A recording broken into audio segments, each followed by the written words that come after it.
All right. Thank you. Good evening. Welcome to the June 17th, 2026 meeting of the Conservation Commission. The Wareham Conservation Commission will hold a meeting under Chapter 131, Section 40 of the General Laws of the Commonwealth of Massachusetts Wetland Protection Act, the Town of Wareham Wetlands Protection Bylaw Division 6, and any other applicable laws.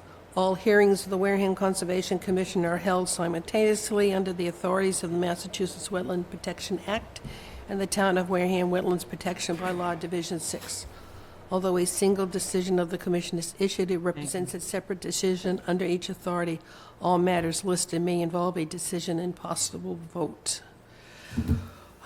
We're called to order. May I have a roll call, please, Scott? Scott Sobey. Paula Jean O'Neill. Sandy Slavin. Michael Mercier. Kwame Bardi. Jessica will not be joining us. I think there's a graduation going on the Cape. So now, before we start the hearings, we've got some requests that 7 Burgess Point Shores has requested until October 21st. We will talk about that when we get to it. River Hawk has requested until 7/1. 17 Atlantic Ave, a continuance until 7/1. Point Independence Yacht Club, continuance until 7/15. There will be no discussion in any of those hearings, so if you're here for that, have a good evening. All right, we have a quorum, and let's go. Please, Michael. All right. Pursuant to the provisions of the Massachusetts Wetland Protection Act, General Laws, Chapter 131, Section 40, and the Wareham Wetland Protective Bylaw, Division 6, a public hearing will be held in Room 520, Wareham Multi-Service Center, 48 Marion Road, Wareham, Mass., on Wednesday, June 17th, 2026, at 6 p.m. All right. To begin, on the request for determination of applicability for Vincent Percio, 192 Glen Charlie Road, East Wareham, Mass., remove and replace an existing deck at a single-family residence. Proposed work includes construction of an approximately 14 by 17-foot pressure-treated frame deck with Trex decking and railings, including a 4-by-4-foot landing and stairs leading to the backyard. Map 123, Lot 4, B4, 18, 192 Glen Charlie Road in East Wareham, Mass. And notice to open hearing, please.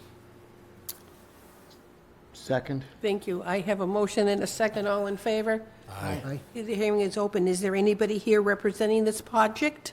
Please come forward and identify yourself. Good evening, guys. My name is Vincent Percio. I'm the owner of 192 Glen Charlie Road. I'm here tonight to hopefully see if I can get permission to put this deck on my home for a few reasons. The main one is because it has become a pretty serious hazard. And I've had the Massachusetts Insurance Underwriters Association out on more than one occasion and have told me it essentially is a hazard as well. They just came out on June 5th. I haven't gotten that report yet, but the last time they came out was during COVID, and they basically told me it was time to go. I have a ton of information here, but one of the main issues that I'm running into is when the house was originally built, it was built with a cesspool, like a lot of the homes on Agawam Mill Pond, and that cesspool was built underneath where the current deck is. Unfortunately, I can't remove the cesspool, but I can't safely dig footings unless I can put them past the perimeter of the cesspool. So that space falls very close to that 30-foot rule, and that's why I'm here, is to hopefully see what I can do to get a new safe deck put on my home. Okay. We'll ask questions. Scott? What's the size of the current deck? Current deck, from the part that goes out the farthest, is about 6 feet, and it's the whole entire width of the house, which is about 20 feet wide. So you're wanting to go from 6 feet to 14 feet, is that right? So essentially, yes. That is the shortest distance that I can go that is past the footprint of the cesspool. If you were to demolish the present deck structure, would that allow you then to remove or to reinforce the cesspool area so that you could put footings there? From what I understand, the area underneath the cesspool can't be disturbed because of how they were originally built, and I don't think I could remove it in a way safely because there's just not enough room to get any machinery down there to get it out. And even if I removed the deck, I really don't think underneath it you could dig appropriate footings. Okay. So I just have, I guess, a question for the commission and the agent. I'm wondering why, if this is such a large expansion of the deck, why this is an RDA and not an NOI? Because it was a deck, which is more of like a simple project, rather than something more complex that would actually cause a lot more alteration, like an entire house. Okay. Paula Jean? I was out there, and it's so Oh, you close found to it. the water, yeah. You know, I just kind of strided it off the corner closest to the water. It's like 12 to 15 feet to the, I know. I don't have room, and you know, 30 feet is 30 feet. And so I thought, how are these guys gonna do this? I mean, I don't see how we can condone it. It's unfortunate for you, Yeah, I mean, the situation you have, I understand, but it's, you know, right up to the water. there's a chance I'm going to lose my homeowner's insurance over the state of the deck, and if there's something that if there's recommendations you can make that would allow me to put something there that's safe, that's within the specifications.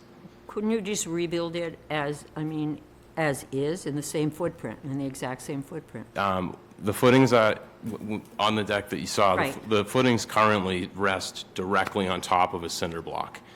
So if you really give them enough force, they just wiggle right off of where they are. So there's really, I'm not quite sure how I could essentially remove the cesspool and then put appropriate footings in the existing footprint. It just seems like we're always hearing projects with all this highly engineered technology, kind of like nothing is impossible to build. And have you looked into other, is this a do-it-yourself project? Are you going to do it? No, I've hired a builder. I'm not going to do the work myself.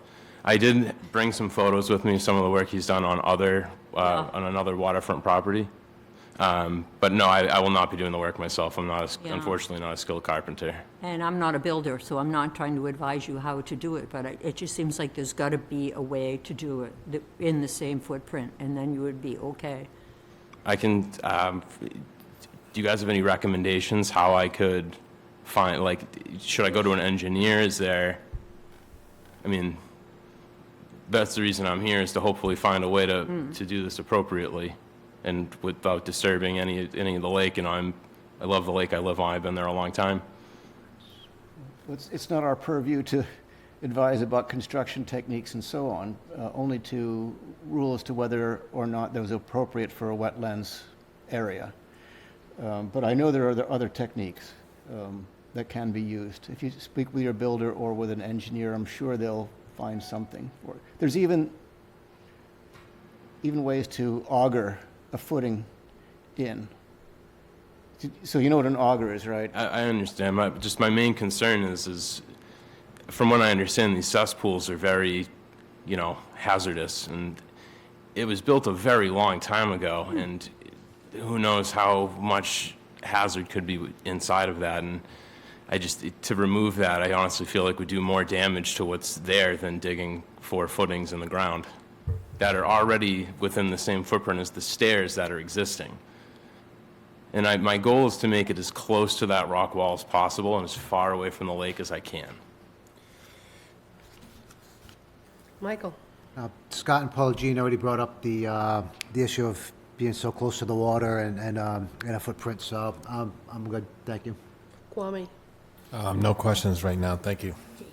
Now, the deck that's there, the footings are surrounding the cesspool, and they're on cement blocks. Yes. The intent is to remove the deck Yes. and all the cement blocks it's on. Now, how will you support the expansion of the deck? Where will those footings go? The footings would essentially go in line with where the current footings are for the stairs, and they would follow the rock wall essentially as close to it as possible. The goal was to dig 4 cement footings there to connect the wood to.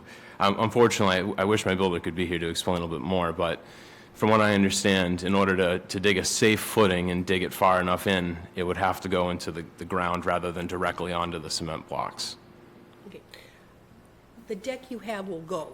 It has to, the deck and stairs have to be removed, correct? Yeah, unfortunately. And if a new deck, why is the new deck so much bigger than the existing deck? Essentially because that is where the cesspool was built. That is like literally as close to that footprint as I possibly can get without having to remove the cesspool. Will you be digging anything around the cesspool No, we would be digging directly into the ground. by the cesspool? No. So the way the cesspools are built is they basically built a retaining wall on each side, and then they put like a rock wall at an angle at the end of it closest to the water.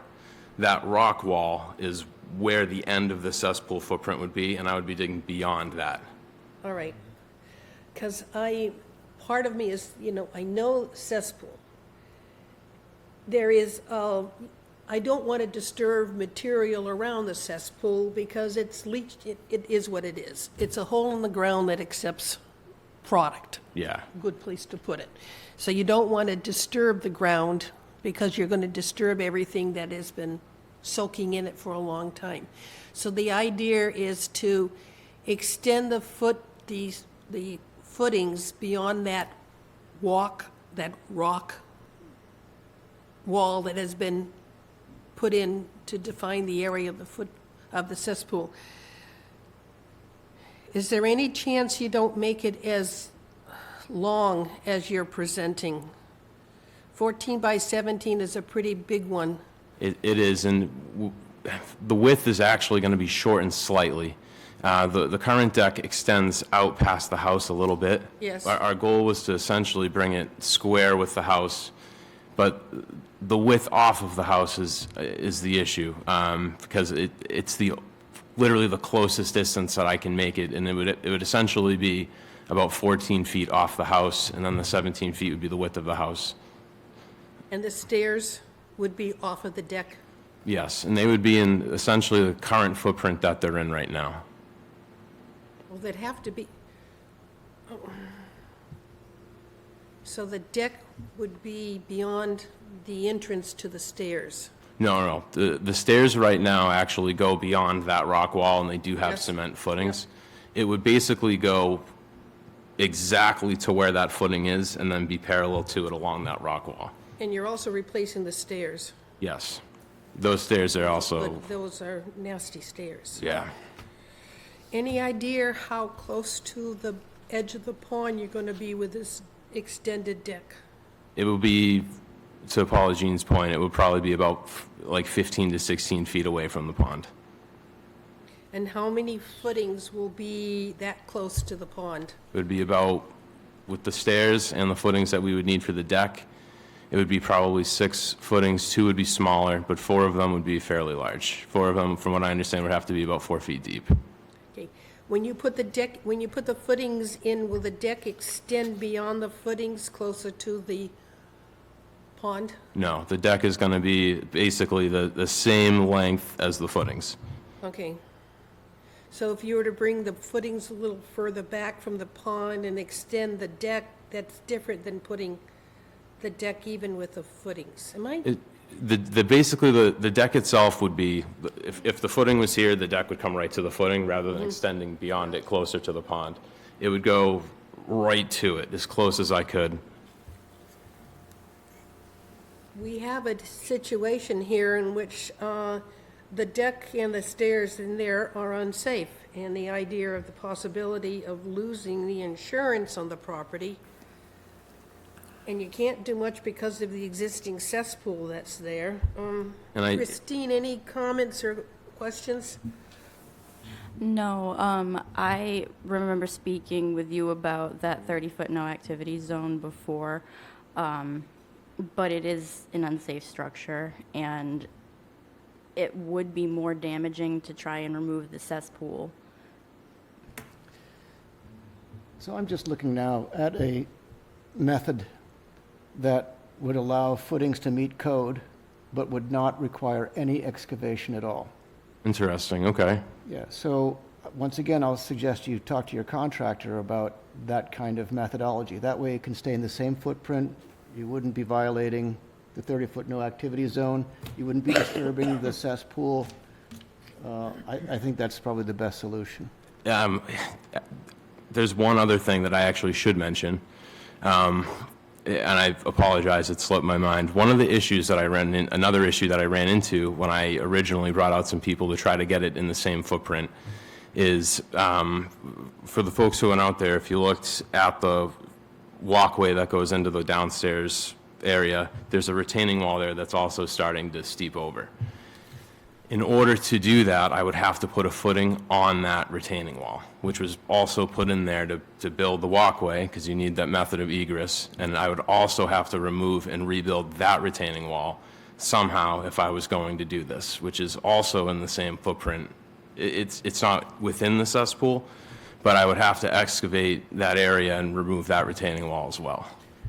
So the project is getting bigger now, as you describe it. So I'm thinking this should be a notice of intent rather than an RDA. It really is a deck, and again, for the folks who went out there, you can see that there is that retaining wall there on that side, and unfortunately, all the builders I brought out told me they couldn't put a footing on that retaining wall because it would not be safe.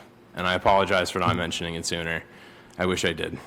Planning to replace that retaining wall or leave it there? I would love to replace it, but truly, So that's not part of this project? No, the deck itself, and I hate to bring it up, but the deck itself is going to run me a pretty significant amount of money, which I've already tapped into the equity on my home to build. The most I could do extra would be to bring an engineer down there to see the safest way I could possibly build it.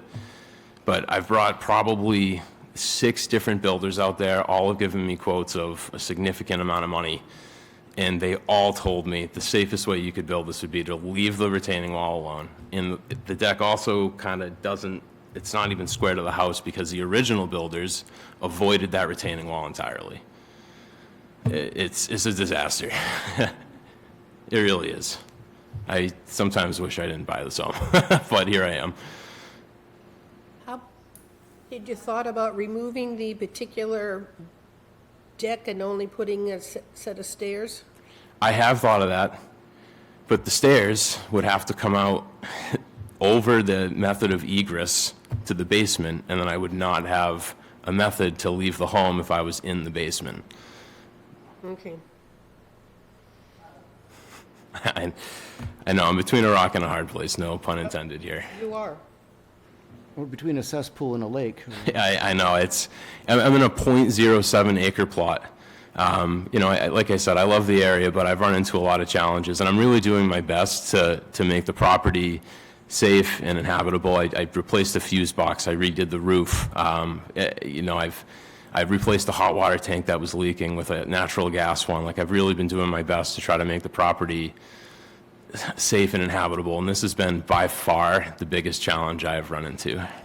So the deck is, the insurance company says you keep the deck, you won't have insurance. Basically. Is that what I'm hearing? So what happened was during COVID, they came out and they said this deck is a hazard. We can't come back out because we can't talk to you, but you need to do some replacement of the boards. So I replaced some boards, but now we have railings falling off. You have literally like holes in the railings where, like, if a small child got up there, there's a 100% chance they're either going through the wood or they're going through a railing. And I certainly wouldn't want to go up and down those stairs. Which is also where the faucet to my hose is. So. Christine, any comment? I mean, do you have a recommendation? I mean, Scott is saying ask your builder to look at some alternatives. And I was just looking at one that would perfectly fit everything. Solve your problem, and it's cheaper than doing what you would. my only issue is that retaining wall that's leaning like this. And if that falls over, it's, like, honestly, that would be something I couldn't even replace. I don't even know how I would afford to do that. I don't know how I would afford to get the machinery down there. I'm trying to avoid disturbing everything I can underneath that deck is essentially why I've requested to do it the way that I've done it. There's a reason we have a 30-foot no-activity zone. And remember, the buffer's not 30 feet, it's 100 feet. So, I mean, our charge by the law and by the town's bylaws is to protect the wetlands and the surrounding areas. That's what we have to do. So what would I do if I had to like build a deck, like a dock on the water? Or if I had to, you know what I mean? What if I had to do a retaining wall? What if, like, what would I do if I had to do something that was on the water? I mean, there has to be something I can do to put in a deck on my property that's going to also not disturb the cesspool and also not disturb the pond. I mean, I've seen some things built on the pond that I feel like have been pretty disturbing. That I don't know if they went through you guys to do so, but that's why I'm here today, is to try to do the right thing. So no possibility of reducing the size of the deck as it approaches the water? I would say that the best thing I could do at this point would be to get an engineer out there to say if the current area could have footings built on top of it. That would be, I think that would be the best bet, and if they say that it's possible, I would be more than happy to do it. It's not about expanding the footprint to have a bigger deck, it's just about doing the least invasive work I can, and again, trying to do it as safe as I can, and especially to make it lasting. The deck that's there now is not going to last, and I'd like to put something there that would make it so we don't have to do this again anytime soon. You can ask your contractor about augured footings. That's all I can say. Well, why don't we continue the hearing and have a chance you talk to your builder and see if there is some alternative he can come up with that Okay. would help. All right. What is the best way for me to bring that information to you guys? Is it better for me to like get a report and upload it to the portal, or would you prefer I bring it to the hearing that is on July 1st?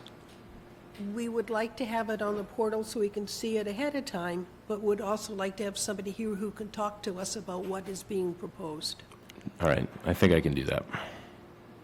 Anything else from the board? All right. Well, thank you for your time. Wait a minute. Make a motion to continue to July 1st? Second. That's the motion. I had a second. All in favor? Aye. 7-1. Thank you very much. Next, please. All right. On the request for determination of applicability for Erica Lahner, 10 Park Plaza, room 7360, Boston, Mass. 02116. Resurfacing and related work on Interstate 195 in Wareham, Marion, and Mattapoisett, Massachusetts. Map ROW, Lot ROW, Interstate 195 in Wareham, Mass. And can I get a notice to open the hearing, please? Second. Motion and a second. All in favor? Aye. Opposed, abstaining. Is there somebody here representing,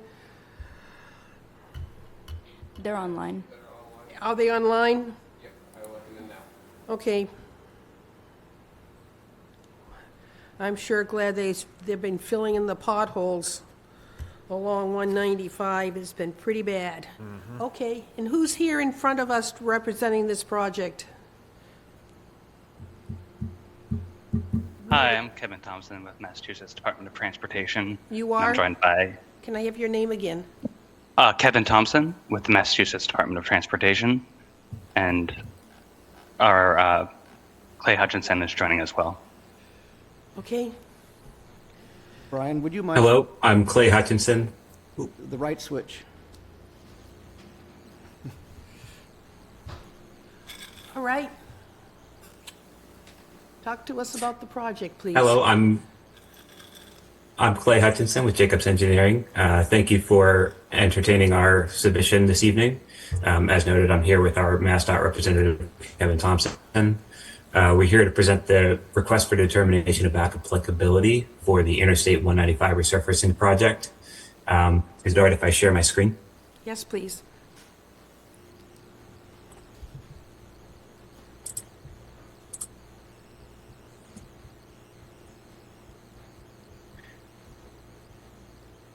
So the project extent is located from the 495 interchange to Interstate 195 down to the Mattapoisett town line. The project extends through the eastbound and westbound corridors, primarily within the travel lanes themselves. It is within the Buzzards Bay watershed and is outside of any outstanding resource waters and areas of critical environmental concern. The work itself consists of resurfacing of both the eastbound and westbound lanes within the travel lanes and shoulders. It'll consist of 1-inch milling of the existing surface with crack sealing and resurfacing with a 3/4 inch bonded overlay polymer. There is 2-inch milling and 2-inch resurfacing of the associated ramps, which in Wareham you can see is primarily here, as well as 2-inch milling or 1.5-inch milling and resurfacing of the rest area and boat ramp area. Additional work associated with this project is minor clearing of vegetation up to 20 feet from the guardrails, as well as to maintain the visibility of existing signage. There will also be some spot repairing and end treatment replacement of the guardrails and reinstallment of the pavement markings and markers. The work is proposed within the 100-foot buffer zone to bordering vegetated wetlands and bank, and the 200-foot riverfront areas to Stony Run, the Weeviantic River, Cohacket Brook, and the Zipican River, as well as one unnamed perennial stream. It also extends through portions of mapped bordering land subject to flooding. And here you can see the areas there. However, the project is not proposing to change any of the grades. In fact, the resurfacing will be reducing the surface area or the surface elevations by roughly 1/4 of an inch across the project in most areas of the travel lanes. And I will go down to our specifications of how this is happening.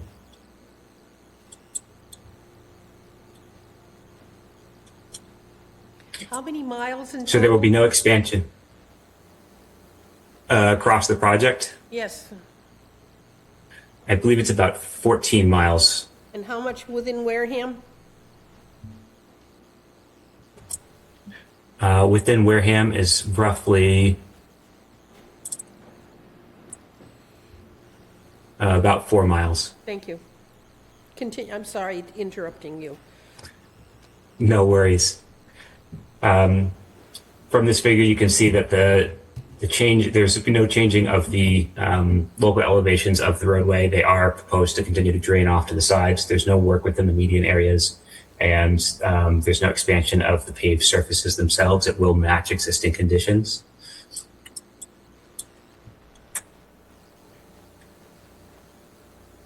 And as mentioned, there will be some limited vegetation clearing up to 20 feet from the guardrails to maintain areas for safe guardrail usage, as well as for access to those repairs, as well as for maintaining visibility of existing signs. Most of this work, the primary portion of this work, is categorized by the regulations as minor activities, consisting primarily of the resurfacing within existing conditions, clearing of vegetation up to 6 feet from guardrails, as well as clearing of vegetation for maintaining those sight lines. We have filed this RDA out of an abundance of caution because there may be some instances where, for safety purposes and for access, some of the clearing may have to extend a little bit further than that 6 feet allowed by the minor activity, as well as for the fact that the work is going to be conducted within bordering land subject to flooding. And there are portions that are below the base flood elevation of 14 feet. However, as noted, we are matching existing grades and in many cases skimming a very small portion off of those existing grades by resurfacing with a slightly smaller surface.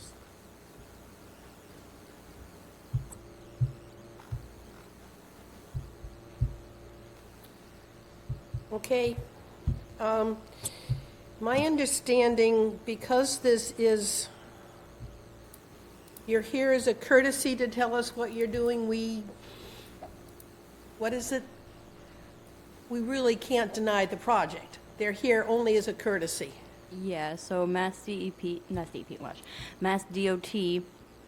has exemptions to local bylaws. So Okay. they wouldn't have to follow those, but they just sent this in It's a courtesy. as a That the courtesy. work is being done. Questions, starting with Scott. No questions, thank you. Jean. I don't even want to ask how you're going to clear the vegetation on the sides of this project, so I won't ask it, because I don't want to hear the answer. It grows back. I'm thinking of things Yeah, like it's been, glyphosate. yes. You know. No, you won't be using chemicals back, to and remove, there's you other won't be things, though. using chemicals to remove, you'll be cutting the vegetation, correct? As needed, it will be cutting, and primary access will be from the roadway. So I've seen these machines go down with these big cutters and just strip everything on the edge of the road. Right? You'll be using a cutter.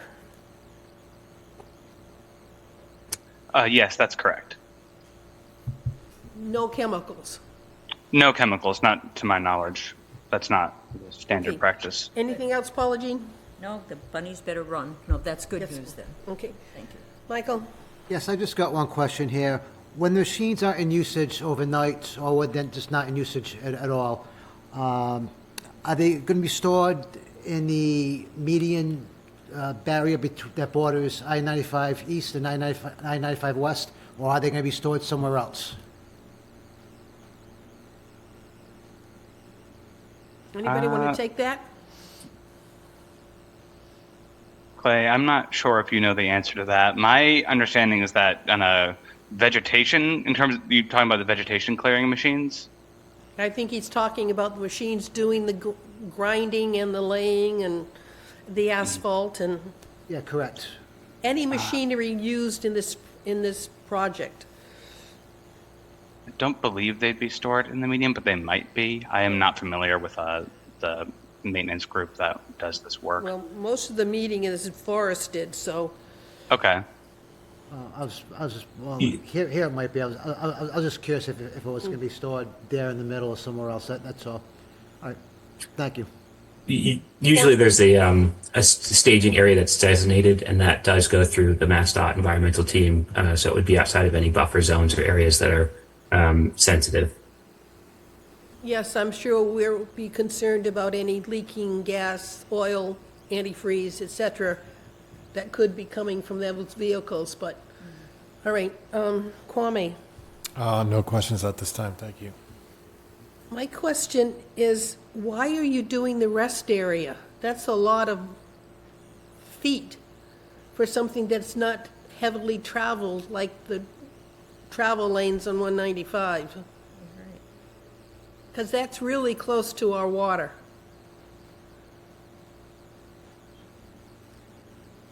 I can't stop you, I'm just asking the question, why did you choose to put the money into a rest area that doesn't have traffic?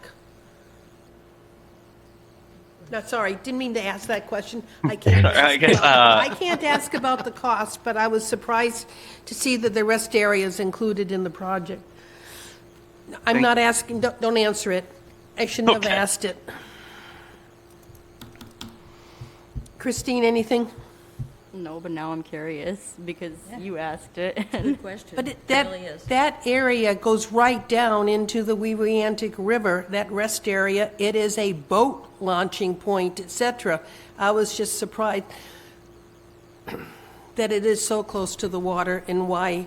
Okay, why is it being done in the rest area? Forget the cost. My understanding is that. Oh, go ahead, Clay. I was going to say that I believe the rest area is being treated similar to the on and off ramps, and while it does not receive the same amount of traffic, it is still connected to the system. And while they have the equipment out there, and while they're doing this work, they're making sure that it is a cohesive project that covers the areas that are still subject to some amount of travel. Will the boat ramp be closed off during this construction? That one I would defer to you, Kevin. I don't see anything in the project discussion about closing off the boat ramp. Closing it off to traffic, you mean? Yeah, so they can't use the boat ramp. During the brief period of time that they are at the boat ramp, yes, but they wouldn't be closed for the duration of the project. They would be doing it incrementally. So Well- the boat ramp might be closed for a short period of Will time. there be any notice on the road that the boat ramp is not available during this construction point? Or they just yes. have to They- bring the boat in and turn around saying, I can't launch? If they have to close it down while they are like in that area, they will put out signage telling passerby that they have to close down. Okay. Is there anybody online in the audience who would like to comment on this project? I see none. Make a motion to close the hearing, please. I have a motion to close the hearing and a second. All in favor? Aye. Opposed? Abstained? Christine? Just a Just a -2, -6. -2, -6. So moved. Second. I have a motion and a second. All in favor? Aye. Aye. Opposed? Abstained?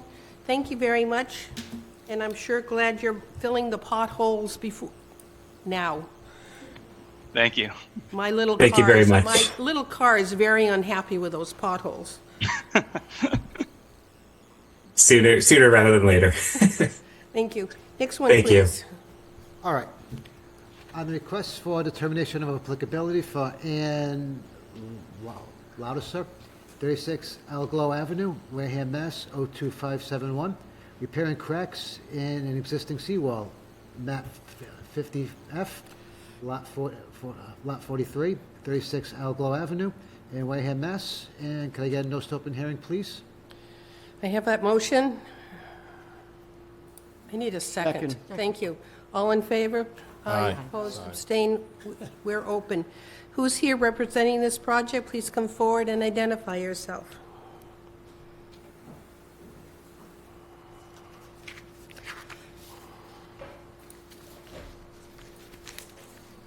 I'm Ann Lattiser, the homeowner.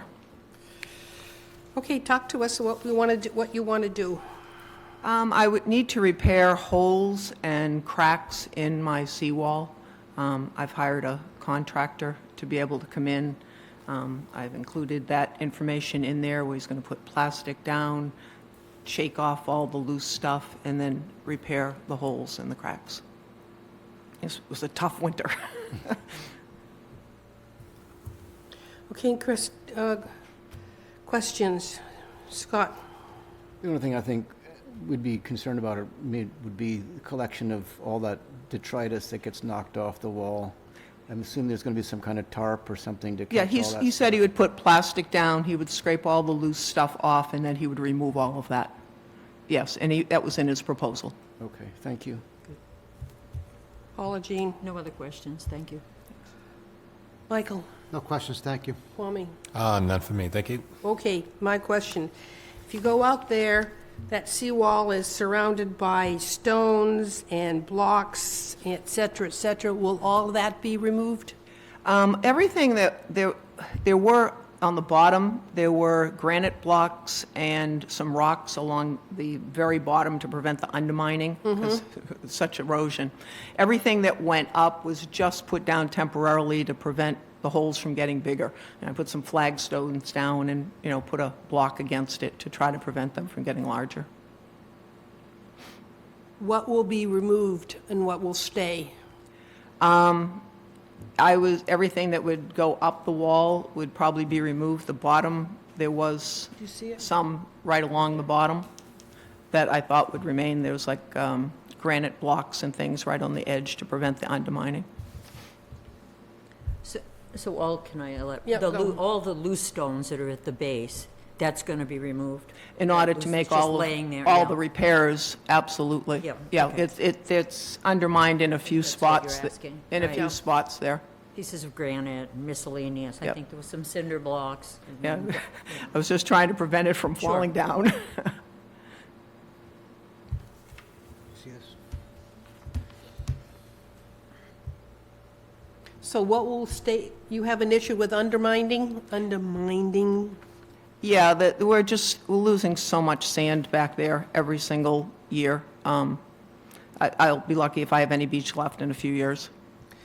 So if I take a look at anything that is out in the sand level and higher will be removed? Is that one way to look at it? Yes, by all means, yeah. If anything's in the sand, it won't be removed, but if it's sitting on the sand, it will be removed? Everything that was up was just to prevent it from getting worse. Yep. And all done by hand? Yes, all done by hand, no machinery on the beach. Okay, so my note is anything above sand. to be removed. What are you going to do with it? Have him take it away. So your contractor will dispose of it Yeah. however he sees I already fit? have someone wanting the flagstones, so yes, we'll be getting rid of the things. Christine, any comments? No, I was going to mention about the handwork only as well, but you beat me to it. Anybody online or in the audience would like to comment on this project? I see none. Move to close the hearing. I Second. have a motion and a second to close the hearing. All in favor? Aye. I oppose, abstain. The hearing is closed. Christine, your recommendation. -3, -6 with no heavy machinery to be used. So moved. Second. I have a motion and a second. All in favor? Aye. Opposed, abstain. It is approved. Don't start the work until you get your paperwork from Christine. Okay, Thank you. great, thank you.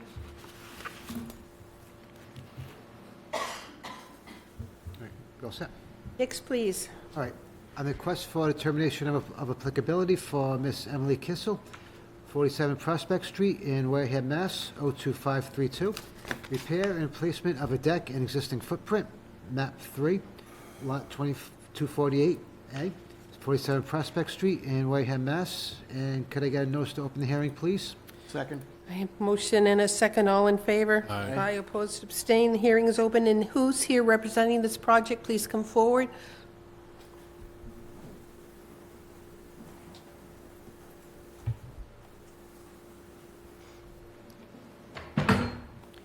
Thank you. Please identify yourself. Emily Kissel, 47 Prospect Street. Thank you. Wareham. And her husband, Peter Marco.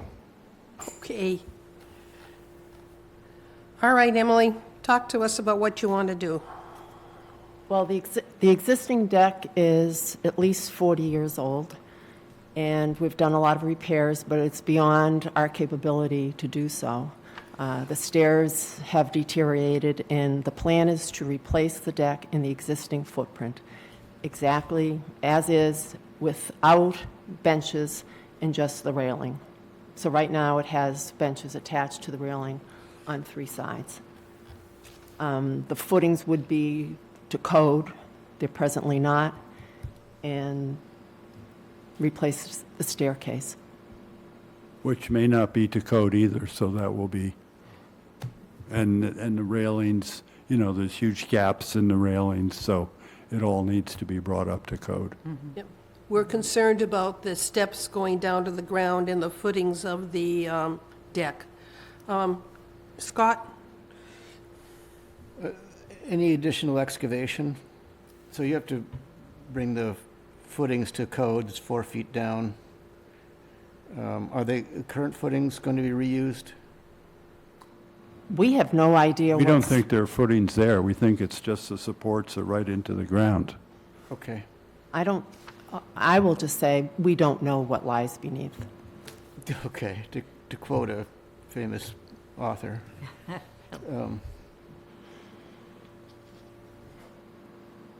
Okay, well, as long as it stays in the footprint, I'm okay with that. Paula Jean? That was my one question. Was it going to be in the same footprint? You've answered it. Thank you. Michael? Yeah, just a quick question here. Is it going to be pressure-treated lumber, boards rather, a different type of boards? Do we know what kind we're going to be using yet? It's either going to be timber tech or something similar. All right, okay. That's all I had. Thank you. Kwame? I'm happy that it's in the same footprint as well. So, thank you. I have nothing. Christine, any comments? The only thing I would say is when you're digging for the new footings, if you could put some sort of erosion control around it, just in case, you know, prevent it from kind of having any sedimentation occur off of that resource area. That's it.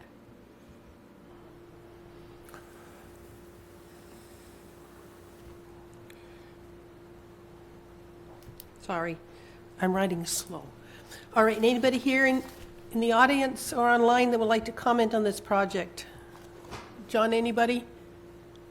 Not at this time. All right, Move to close the hearing? I have a motion to Second. close the hearing. I heard a second. All in favor? Aye. I opposed, abstained. Christine, your recommendation? -3, -6 with some erosion control used around the limit of work Okay, so moved. Second?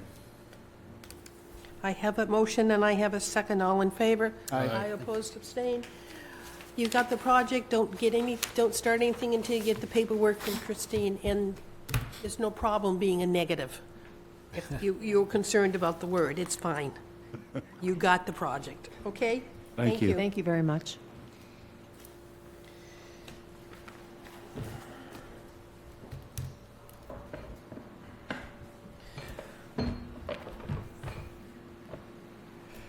We're on to our continued hearings. Let's see.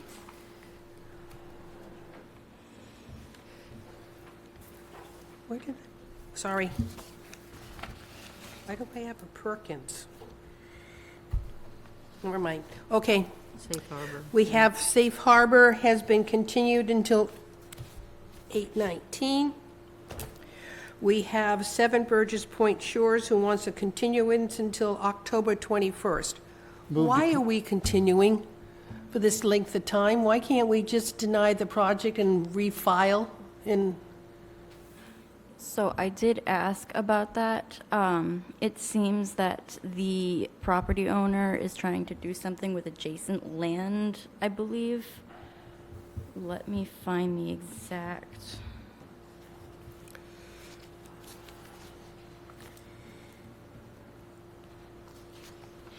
Yeah, it was the owner's looking into a possibility of doing a land swap with one of the abutting properties so that he can move the project further away from the resource area.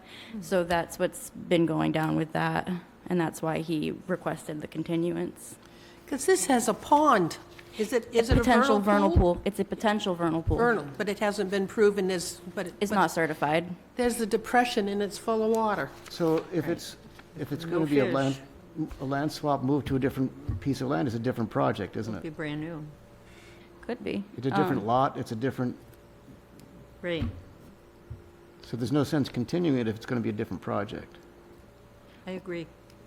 Well, I don't go for that just yet, just because they were looking into the possibility, but there's been no guarantee yet whether or not they're going to be able to do it.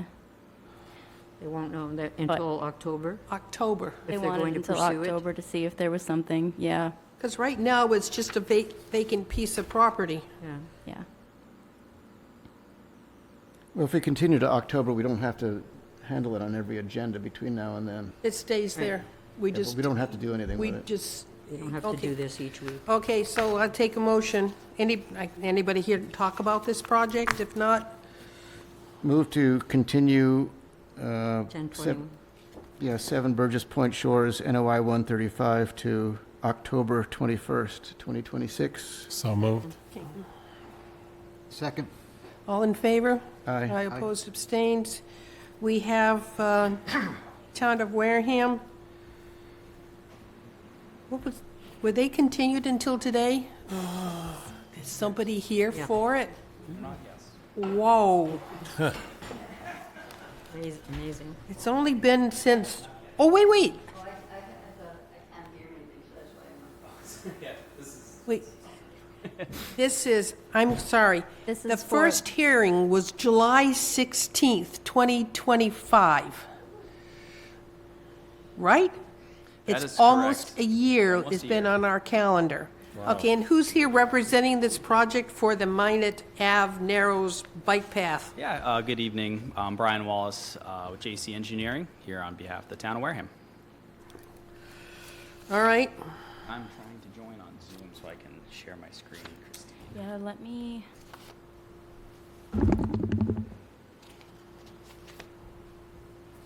Just so the chair knows also, the town website is not allowing us to download any of these plans or Yeah. anything. So we're not able to We're not keep up able with the to, information through the hearings. why? who knows? It's been that way all, just, we get the spinning ball every time. you should be. Because I got them. No, it wouldn't open, and the one link Christine sent Yeah, would not earlier- even react to They're PDF. saying they can't get into the website to see the plans. Here's what we have. So, No, yeah, no. earlier today it was working, but it's Yeah. not working now. I've seen them, but I didn't No, memorize them. it's working for me right now. No? Pretty weird. Okay, User error. So, who said that? I won. No, it's coming up on the town plan. No, I have the list, but if I click the blue, nothing, nada, come on over. I'll show you. Blue circle. Oh, sorry. So it's thinking. It's been thinking all through each one of these projects so far. It's done quite a bit of thinking thus far. Okay. Is it just one file or is it the whole All of them, system? for Okay. any of the projects. All right. Well, I know one file was pretty Maybe big, it's, so. we're in the, like, the magic bad zone here, or, God, last time we had any document was June 30th, 2025. Needless to say, I didn't refresh my memory, it's been so long. I'll be happy to do that. for Thank ya. you. Brian, you got a job.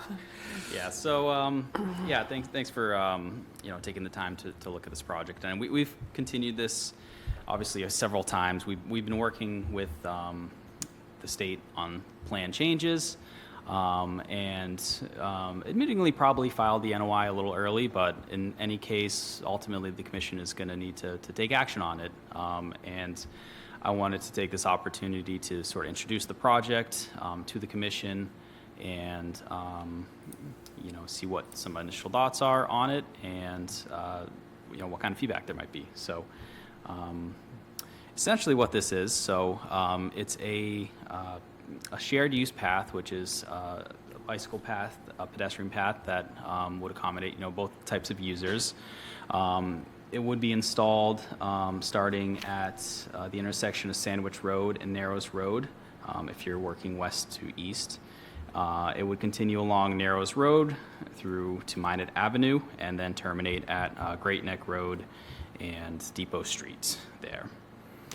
So this project is part of the 2030 Transportation Improvements Program, which is a state program for public projects. So there's federal and state funding that would be used for the construction of this. There are also active grants for the cost of design and potential acquisitions that had been issued by Mass Trails. And this project, it's part of a broader regional plan to provide for continuous bicycle and pedestrian access through Southeast Massachusetts. This is just one small leg of it, and there's several others that have already been constructed or going to be constructed or are planned far out in advance. On a more local level, it will significantly improve pedestrian and bicycle access along this stretch of road.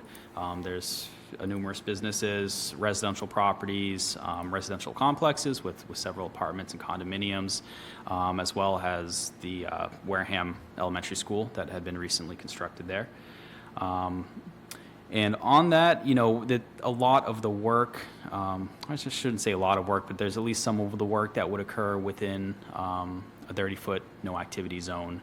And what we'd be, I believe we'd formally be requesting a waiver from that requirement, as this would be a project that would benefit the public.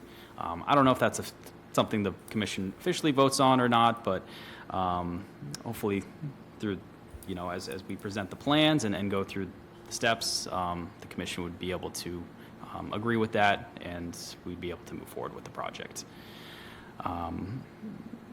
So I'll get a little bit more into the design and what we're planning to do here. So again, it would be a 10-foot wide paved shared use path that would effectively replace the existing 4 to 5 foot wide sidewalk that exists on the south side of Narrows Road and Minot Avenue. It's going to provide for some additional crosswalks and sidewalks that would connect to the northern side that aren't currently there. And there's going to be incidental relocation of some utilities, improvements to existing stormwater infrastructure. In some instances, and I'll show that in the following plans, there will be some road shifts towards the north to accommodate the space for the path. And there's also, obviously incidental grading, clearing associated with it as well, since it's much wider than what's currently there. So this plan, which is a little small on the screen, unfortunately, I was hoping it would be a little bit bigger. But it's, what I'm going to show you are 7 different plans, starting at Narrows Road, that would continue on. Each of these sheets have wetland resource areas or flood zones that are impacted by the project. There is a small gap where there are no wetland setbacks or anything to be concerned about with the commission. So we'll save a little time there, and I'll skip through that and move on to the 6th and 7th sheet there.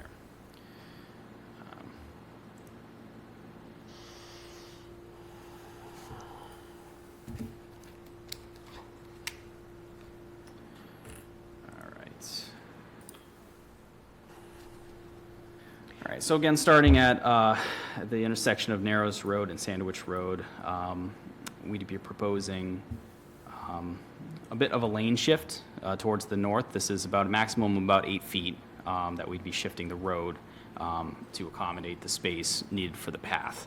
At this location on the screen here, let me try to zoom in a little bit.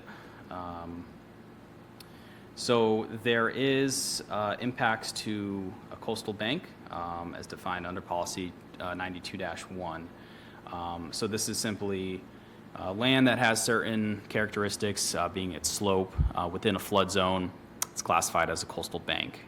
It's essentially the embankment that supports the road and the sidewalk there. So to construct the path, we're going to have to alter that coastal bank and essentially push it out closer towards the water. And we would be proposing a modified rockfill slope, a slope of 1.5 to 1, primarily along that location. So the coastal bank itself, it doesn't serve as a source for sediment for any coastal beach. It's all pretty much woods, salt marsh there. However, it does, provide, coastal storm flowage mitigation. So through the end of it, there will still be a bank there. It'll just be shifted a little bit towards the south. This particular area is also subject to, setbacks with mean high water associated with Wareham River and the body of water across the railroad tracks there. Brian, can I just interrupt for a second? Yeah, of course. Yep. So that bank you were just talking about that's currently there, was that constructed at the time that the roadway was constructed? It would appear so, yeah. A good amount of this particular area is filled tidelands. It was done when they constructed Narrows Road. So it's hard to tell now. Everything is so mature, but it does appear that it was, part of the road construction. All right, thank you. Yeah, and further on, there's another section where it most certainly is part of the road construction. So I'll just continue on, and I do want to just kind of keep this brief as like kind of an introduction, and then could certainly get more technical, but I'll leave that up to the commission if they'd like to do that today. So just moving further down Narrows Road, again, there's another section right along here of this coastal bank that that section of road, you can see it's supported by larger boulders, and that was clearly installed when they built the road. Our goal here was to just not touch those boulders at all and try to fit the path and the shifted roadway above the riprap embankment there, and we were able to do that. That was one of the things we've been working with the state over the past few months to obtain some design exceptions for, which are design features that don't quite meet the standards of the state, but in certain situations need to be approved to be able to do this. So previously in this area, on when we submitted the plan, there had been some filling wetlands and replication areas. We were also able to eliminate that in this one particular area on the most recently revised plans. And we're still waiting on the final approval from that, from the state. But hopefully we get it within the next week or so here. So again, all of Narrows Road is essentially being shifted slightly to the north to accommodate this 10-foot wide path. And all of this is also in the flood zone as well. Are you impacted by the railroad? Yeah, that's something we don't want to touch the railroad. But you are going to get closer to the railroad in order to shift it to the north. Yeah, the road itself will still be within the right-of-way, of Narrows Road. So all the parking along the railroad for Narrows will be gone. Yes, let me go back to that, show you here. So that was something that the railroad company had brought up early on in the project. Most of those cars you see parked there, about half the car is actually within the railroad right away. And they had asked us early on, what are we going to do about that? Because they don't want people parking there. It's also somewhat of an unsafe situation for people to cross over with no markings or any signage indicating that there's going to be pedestrians crossing over at that location. So we are losing the parking spaces on the north side. However, we are proposing some parallel parking along Narrows Road there as well.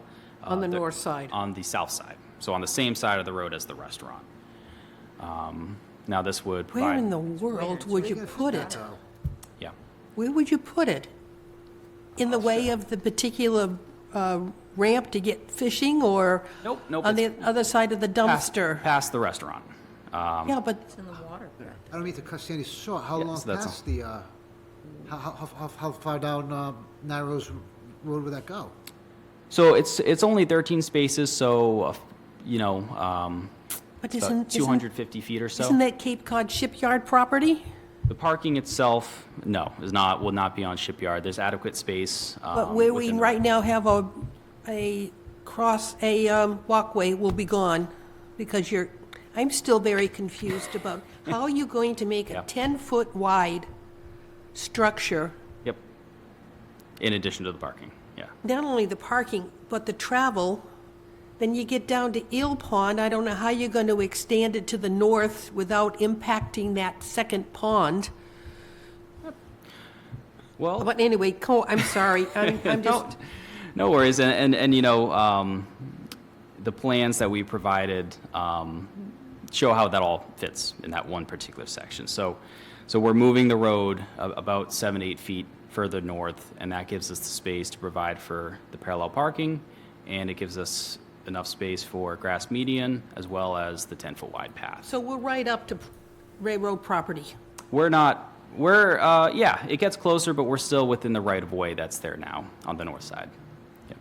We need a site walk there, I think, Well, for this discussion. We've That's had a site walk, but it was before any of you people joined. Yeah, so, this century. Yeah, Okay, continue. of course. If Alan's listening, I'm sorry I'm being negative, but, okay, go on. All right, let me zoom out a little bit here. All right. So just continue on as we transition from Narrows Road to Minot Ave. Here we kind of move away from some wetlands. There's some buffer zone impacts right on the edge of the 100-foot buffer zone to wetlands across the street.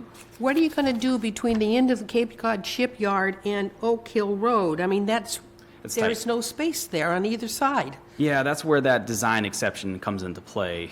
And you're going to where disturb the osprey nest. we might... Yeah, There it's are- right there. There's some utility poles that we are retaining on that side. However, we're requesting reduced setbacks for the path to the road, and then also as well as the guardrail, the new guardrail that would be installed on the opposite side is another sort of design exception where we're requesting for how that's constructed. The state, I'll just as a general comment, so this project, in order to obtain the funding it is getting from the federal government as well as the state, there's very strict design guidelines that we have to adhere to for the path itself. And there's opportunities to stray from that a little bit, which is what the design exceptions are for. But preferably you try to avoid those any situation you can. So a lot of the decision-making that has been made up to this point is based on those standards and those guidelines that the state So has set forth. You will be, Yeah. the 10 feet for the walkway and bike path, you will really be reducing the width of Narrows and Minot Ave. The Travel road, the travel lanes. the travel lanes are pretty close to up to standard. You're going to have 11-foot wide travel lanes, 2-foot wide shoulders, and that's just plus or minus on the shoulders. That's pretty much what it is today. So there's Sorry, just continue on. yeah, no worries. It's a complicated area for sure. I'll zoom in a little bit just in one section where it is sort of the narrowest, right along here. It's Didn't about we as- just put sewer lines in from that property? That was done, yeah, that was done 2014, I believe. No. We're just brand-new ones one. within the last year that goes in front of the Nolan House before Oak Hill. The two properties to the west of Oak Hill Road just got sewered, Okay. and lines were put in. Yeah. We're not impacting subsurface utilities too much. In limited places, we're relocating some of the hydrants that are there. Oh, yeah, there's hydrants in the way. They're in the And middle of the telephone sidewalk. poles in the way. Okay, Yeah, sorry. some telephone pole relocations. As far as underground water, sewer, we're pretty much minimizing any impacts Okay. to those. Yep. I guess we're down to Oak Street and Indian Nick, and what are you going to do about the garden club garden? Yeah, Our we're memorial garden retaining as much as we can there. and the Minot Memorial there too? Yeah. So all my Akusa dogwoods will be taken out? I think we're pretty limited on what trees we're taking out in that particular location. Needless to say, I've got some personal attentions to It this certainly property. seems like it. Yeah, but we of course don't want to take down anything more than we have to. The chair may have to file a conflict of interest statement. I know, since I managed the Minot Memorial section there, and I did concerned about those Akusa dogwoods. Okay, Yeah, and anything again. sorry, this- Brian, this is yeah. too personal. So just continue on Minot Ave here. So again, here I mentioned we're pretty much just working within the buffer zone to the vegetated wetland that's located across the street. However, there is Article 97 open space land associated with Minot Forest that we are going to have to work within. Oh, I'm the chair of the Minot And I Forest know. Committee. I've been meaning to meet with you about So there's another that. piece of personal comment. Okay, sorry. That's okay. Yeah. I need to let people know that Garden Club, Minot Forest Committee, all right, not just, But yeah, there's portions of that the path here you can kind of see it's a crosshatch of where that Article 97 land is that we'd be working within for the path itself. And Christine, I might have to check with you on this, but I do believe the commission might have to take action on that as well. As so part of the path will go behind the trees. It'll go through, yeah, so there's a narrow strip between the properties on Forest Drive, I believe, and then there's a small strip that is part of Minot Forest that the path would be But there's going through. also a Depression, yeah. depression. down. It So goes down off the Off road. the road, you go down about 3 or 4 feet before you level off to forest. Yeah. So we're trying to minimize the grading, bringing in fill that we'd have to do if we kept it closer to the road. So that's where we sort of meander off a little bit from the road itself. So you'll take the sidewalk and the bike path between trees. The sidewalk will be completely removed for Okay. the entire length of the project, and it'll be essentially replaced All right, by the sorry. shared path. Sorry, folks. That's why we're here to Like your point, talk about I could see this. the bike path weaving between the trees instead of Yes. murdering the trees. That would be a nicer end effect. Yeah, we're trying to Okay. minimize, obviously, removing trees as Would we best like we that? can. Did It's you not get paid completely extra to avoidable. come before me? Yeah, it should be. Yes, you should. Is this 2 meetings in one, I think? Needless to say, Yeah. my husband and I have had many discussions on this project. Okay. So I'll carry on, continuing Yep. down Minot. So here across from Freight House Road, we leave the Article 97 land, and we have a bit of a permanent wetland impacts. There's a small isolated wetlands that is located here, and we'd be filling in 321 square feet of that. Again, that would be to fit the path in along that side of the road and maintaining setbacks. To kind of mitigate it as best we can, we're proposing a modified rockfill slope, which is a standard state practice, at a slope of 1.5 to 1. So in this particular area, there are unfortunately wetland impacts we just simply can't avoid. We're also making some improvements to this intersection. This is one area where we're adding in a crosswalk, a sidewalk, and eliminating some of the expansion of pavement at Freight House Road. It's much wider than what is necessary there. So we're taking advantage of that and reducing a little bit of impervious area where we can there. And as well as improving the drainage I infrastructure. was going to say, we're about where the point is, the road doesn't seem to stay together because Yeah, of the drainage it's falling issues. apart. Yeah, a lot of the drainage along Minot Avenue is pretty substandard. If it exists at all. Believe it or not, it does exist. A lot of the catch basins are full of sediment almost to the rim. The road falls apart all the time. They repair it and they patch it and it falls apart again. Yeah. So in certain areas where the pavement is falling apart, we're proposing to mill and overlay. We're not doing a full-on repaving project of the road, only where it is necessary or where the pavement is currently falling apart. So this area, as you can see, it's a little darker there. That's where we'd be doing a full mill and overlay. So while we're here, a couple of questions for me. Yep. So that little area that you have to fill, are you proposing any replication at that point? So somewhere near not there? at this particular location, but we are taking it into account where we're providing replication in other areas, which I will get to. It's on the next slide there. And then the other question I have is, if you're going to be repaving that area, isn't there a rule about tearing up? You have to wait 5 years after you repave a road to... So that's a state road requirement, Okay. If I recall correctly, so it wouldn't necessarily apply on I this. think Because, there's a... God's trying to say, you got a sewer line coming down there Yeah. being replaced, right? We're well aware of Right. that project as well. Okay. So it's going to be intertwined a little bit. It might even occur before this ultimately gets constructed, so Oh, I don't know the way the permitting goes, but... we'll see.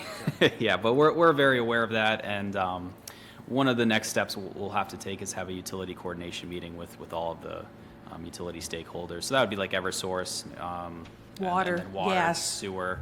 I know water department, they're interested in Yeah, if you're digging a replacing hole, the they water. want to get their pipes. Yeah, exactly. I'm sorry, Brian, just That's okay. feel free to chime in if anybody else has questions as it goes, because this is going to be a long pages. We're not So even a This third of the isn't going to way be the down. first meeting either, No. obviously. So I think once the commission has an opportunity to look at some of the plans we provided today, and we'll be submitting revised plans, most certainly, over the course of the next couple months as well. I think we'll expand that discussion, more technical details, but continuing past Freight House Road, again, these are mostly just buffer zone impacts, with the exception of another area very similar to the previous where the wetlands are pretty close up against the road. You have your sidewalk that's there now, and then it just drops off completely into wetlands. So in order to accommodate a wider 10-foot wide path, again, we're going to have to fill in a little bit there. This one is larger. It's 1,352 square feet of impacts. And this is where we're providing that replication area of 2,025 square feet total. So that's just a little bit more than a 1-to-1 ratio if you include this impacted area as well as the previous one on the other side of the No. roadway. In there. that area, if you come along the path off of Minot into the forest, on the west side, there is wetlands. There are, yes. And it's questioned whether or not it's a vernal pool or not. Yeah. So we're that's probably something with Mass DP as they're involved with this project as well. As we move forward with Mass DOT, there's environmental division. I have not heard that there being a potential vernal pool there. That is the first. But it is wetlands. It is wetlands. In a pool. Yes. Yep. Now, We have it flagged there as wetlands. you're coming off of Minot Ave, there's always been a fire road. Do I see it being removed? Nope. So on that north side there? No, on the south side. Okay, on the south side, yep. So we're maintaining that, that access. Then opposite, is there access over to the train to go into Bryant Farm? That be going to be maintained also? That'll be left completely as it is Okay. today. Yeah, so this is something else we'd like to discuss with the Minot Forest Committee, as it is a trailhead as well, so. It is a trailhead. Yes, so that, how we mesh with that exactly is something we certainly like to discuss, making sure we're not cutting off any access that we shouldn't be there. So Brian, you mentioned that that would be just a little bit more than 1-to-1 Yep. replacement. Can you get to 1-to-5? Is there room there? Is there hydrology for it? We could look at that, yeah. I'll say that we're technically not required to replicate until we hit 5,000 square feet of disturbance, but, you know, we obviously don't want to have a net loss of any wetlands there, but to increase that to 1.5 to 1, I think we could probably look into that, yeah. And there hasn't been any hydrological study, has there, to see if you could support replication at that place? It's right directly adjacent to the wetlands that are there Okay. now. It's going to be an extension of it, essentially. Thank you. Do we know if there's any, going to be any harm to any endangered species, since it's going to be going through Minot Forest? There or being are, close to Bryant Farm as well, or not? Yeah, there are no endangered species habitats impacted by this project. I believe there's some to the north. It's sort of all around, but I don't think the project limits extend into endangered species estimated or priority habitat. Yep. Right. At the federal level, you know, there's the Endangered Species Act, which compliance with that will need to be documented. But at the state level, natural heritage, there isn't any habitat. So. All right. So we sort of hit a gap where there's no wetland resource areas for just a short stint of the project. And then we jump over, so past the school, it's up on the hill there, so there's no wetlands there, no flood zone impacted by the project. As we start to go back down the hill towards Great Neck, You got some banking. yeah, there's some yeah, just past the school there. And when we first looked at this project several years ago, before Minot was built, there was some indication of Indian relics, an area along the river, along the road. Is that being, Yes, so we've had. sorry, No, this is good information. So surprised I know? again, yeah, no, I'm not surprised at all, actually. But yeah, working with the state, they've had a cultural resource unit out there. They've actually done, they've taken samples in that area. If you look at Street View, actually, from a couple years ago, you can see them doing it right out in front of Brandy Hill Apartments. So it's pretty interesting. So they're closely involved in this project in this particular area, even though there's no conservation impacts where this is occurring. They're sort of, they don't really overlap each other, but they're closely involved in reviewing the project and mitigating any impacts to those sensitive areas. So that's going to continue on through design, the rest of the design, as well as during construction. They'll be involved in the process. Yep. Any impact with in and out of the school? Nope. So we're maintaining, unfortunately, I skip over that because, again, I didn't want to add in more than I had to here because time is of the essence. But we're maintaining. Well, maybe halfway down Minot, so okay. Yeah. We're maintaining, the intersections as they are. Where, when you approach the school, the lanes sort of widen out.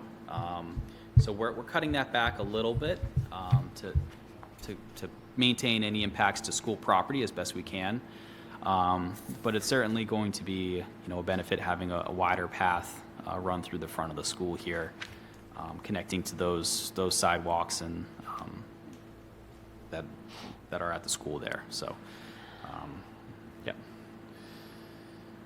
And the last section of the path, again, we kind of get a little bit closer towards wetlands and within the flood zone again at this end of the project where we intersect Great Neck Road, Depot Street. So we're within 100 feet of wetlands across the street, or on both sides, rather. There is a culvert that runs beneath Minot Ave, so we'll be reconstructing the culvert head walls to accommodate the expanded path width, as well as across the street that we're shifting lanes to the north, so those head walls will need to be reconstructed, and as a result, there's more permanent wetland impacts here. 708 square feet on the south side and 158 square feet on the north side. And we have a replication area of 900 square feet directly adjacent to that, which is right about there. So again, that's 1-to-1, a little bit more than 1-to-1, but again, I'm assuming same comment. We could look at trying to increase that a little bit more if we can. And that is the end of the project. So what are the plans? If the plans are to redo the Depot Street Great Nick into a rotary, how are you going to handle that? Yeah, Because that's on the plate.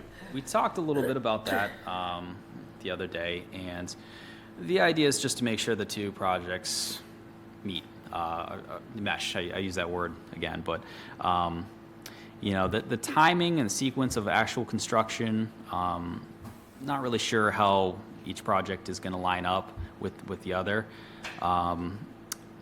Ideally, that project, again, we're not really involved in it, but I would think they'd want to have some way to continue this path, because there's going to be another leg of looking at it from a regional standpoint along Onset Avenue.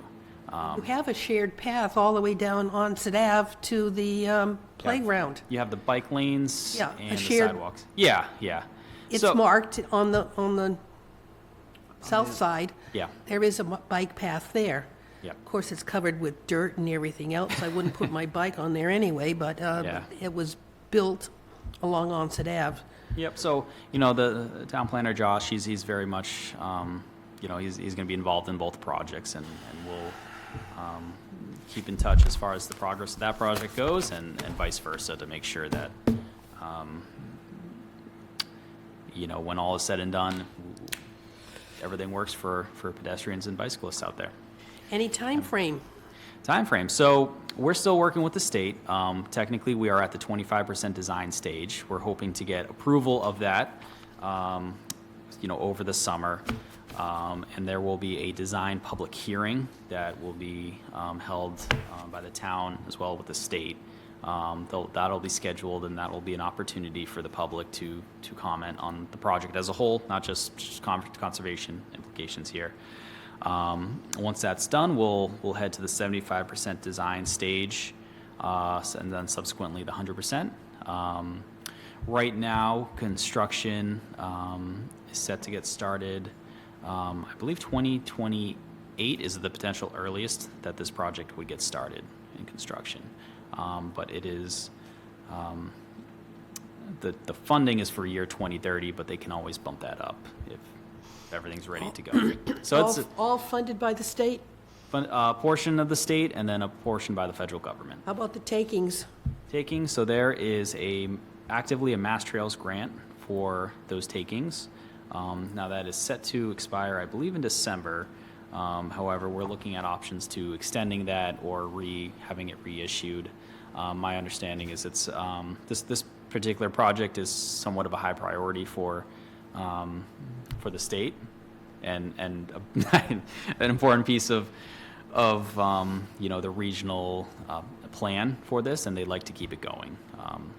Well, that's something. Does the commission want to see it with the 25% plan, or you want to wait until we get closer to a more defined 75%? I mean, Well, if we're going to have any impact on it at all, it would have to be We at the should need it now. 25%. Yep. 75% is pretty late. 25 and 75 are actually relatively close in terms of the scope of work. There might be minor changes on the 75%, but ideally, what we presented today, I think, will be pretty close to what you would see on a 75%. so I know everybody wants to take a look, but you don't want to do the whole road at the same time. I would Yeah. say start at the East Wareham fire station, go up to Brandy Hill, and then do that section, and then Brandy Hill to maybe the freight building, Freight Road and then Yeah. from there down to the corner of Oak Street. For a site Or- walk? Yeah. Referring to? I- Yeah. We did it in one day. I do not recommend it. It's a nice walk, but a little sketchy, right up Unfortunately, against the road. The car was not there, anyway. Yeah. So- but yeah, we're happy to. I know everybody's going to want to walk. Yeah. And as far as stakeouts go, so, we haven't staked anything out, but is there anything the commission would want to see? Something simple, maybe the center line of the path, at regular intervals, But something you we could just do. want to walk it and see what's Walk there it, now, yeah. because you really need to see where the wetlands are against the existing sidewalk that's going to be impacted with this project. Yeah. And those are particular areas where we could set some stakes and maybe visualize it. But you're absolutely right. It's certainly something that in the field looks a lot different than on paper, and makes sense, unfortunately, why some of the impacts we have are there. So, yeah. Anybody?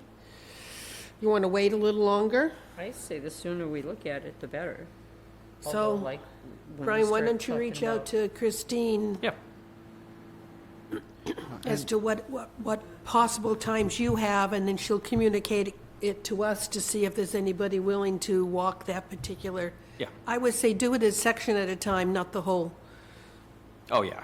Yeah. It's 1.8 miles total, And so. I know, but focus where you have the wetlands, Yeah. down by the Yeah. depot.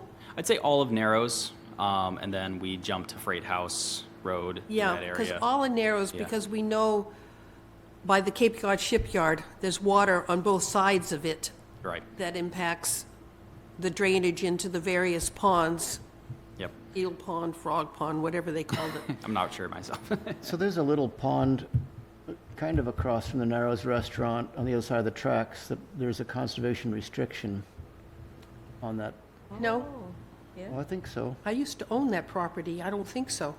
Near, like where they park for the restaurant Yeah, in on the other there? side of that, Where all the there's yellow pond tickweed there. is starting to bloom now, it's beautiful. Yeah, that was We'll owned, have to that's dig it owned all by up the and houses save on it. top of the hill. I'm not aware of any conservation restriction on it. Okay. Well, something to check anyway. I think at the intersection of Indian Neck and Narrows Road, maybe this is the piece you're talking about, that is town-owned, and it includes a portion of the ponds. And then there was a more recent town acquisition, That's the one. yeah, up across from Narrows condominiums, I believe. Yeah, there was the owner donated it to the Yeah. town, and then we put a conservation restriction on it. But that's up, I don't believe we're impacting there's a that too piece much. of a wetland between the Fire Road for Minot and the condominiums. I think that's what you're talking about. On the north side, though, right? On the north, I'm Yeah. thinking about on the north side. Well, the north side is Bryant Farm, which is under conservation That restriction. is right here. That is across from the trailhead, and then I And think, that's, you can see the path going in across the train tracks into Right there. Bryant Farm, which is town-owned and conservation land. That's been that way since CPC bought it years ago. yeah, and then I believe this is the piece right here. It might be on the other side, actually. It might be the same owner on both, but I know one piece was conveyed to the town or donated. That might be it, but I'm not 100% sure. on that. But I know the pond opposite the Narrows is owned by the property on top of the hill. So do we need to have a continuance then until Yeah, I mean, 75%? How do you No, I'm- calculate that? Or Yeah. It's hard to, yeah. Brian, work with Christine to come up with a date. Christine will let the people know, and we'll talk about breaking this down into various sections. Yeah, we So can. you don't want it all, honestly, you don't want it all at once, because you'll sort of get lost and forget what you've seen or questions you asked. Because that pond you see there circled in blue up there, as I said, that's owned by the people that have owned the top of the hill. No, I think that's owned by the town. No, moving on. Yeah. I pay taxes on it. I don't think it's town-owned. Wareham. Well, we'll figure that out for sure. Okay. I believe it's town owned. So is there an estimate for when the 75% would be Submitted on that? or- ready for our review? That wouldn't, honestly, that would not be till the fall at the Oh, earliest. Yeah, That's we're- not the pond. The pond is closer to the Narrows Restaurant. You're talking to this one, yes, so Yes, you are that correct. one. Yep. That, yeah, that is owned by the people up on Mayflower Avenue. The other one was Deacon's That's the one. donated it to the town. So I think a good continuance date might be in August, and that might give us time to walk these areas and get some value input. Because I would like some input before this 75%. Okay. And we can implement that into the plans. Worst case scenario, too, we could always amend the order conditions if something substantial changes. Should we make it 8-5? Or 8/19? Let's do 8/19 I think that would work best. Move to continue to August 19th, 2026. Second. I have a motion and a second. All in favor? Aye. Opposed, abstained, we're continued. Reach out to Christine so we can arrange for a tour of sections at a time, Yeah. especially around the wetlands. All right, let me make sure I... Okay, sorry. I know, I was very personal in there, I'm sorry.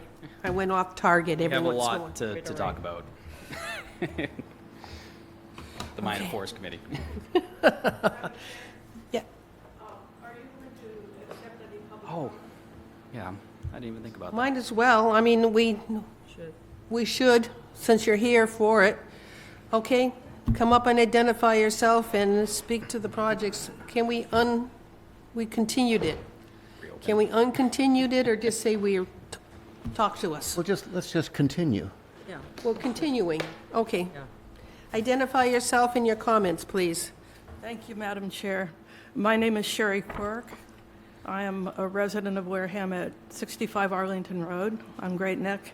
I'm also the person appointed by the Select Board to the South Coast Bikeway Alliance, which is an organization on the South Coast dedicated to extending a pathway from points in Rhode Island to Cape Cod, of which this would be a section, and there would be other sections in Wareham that would be part of this network.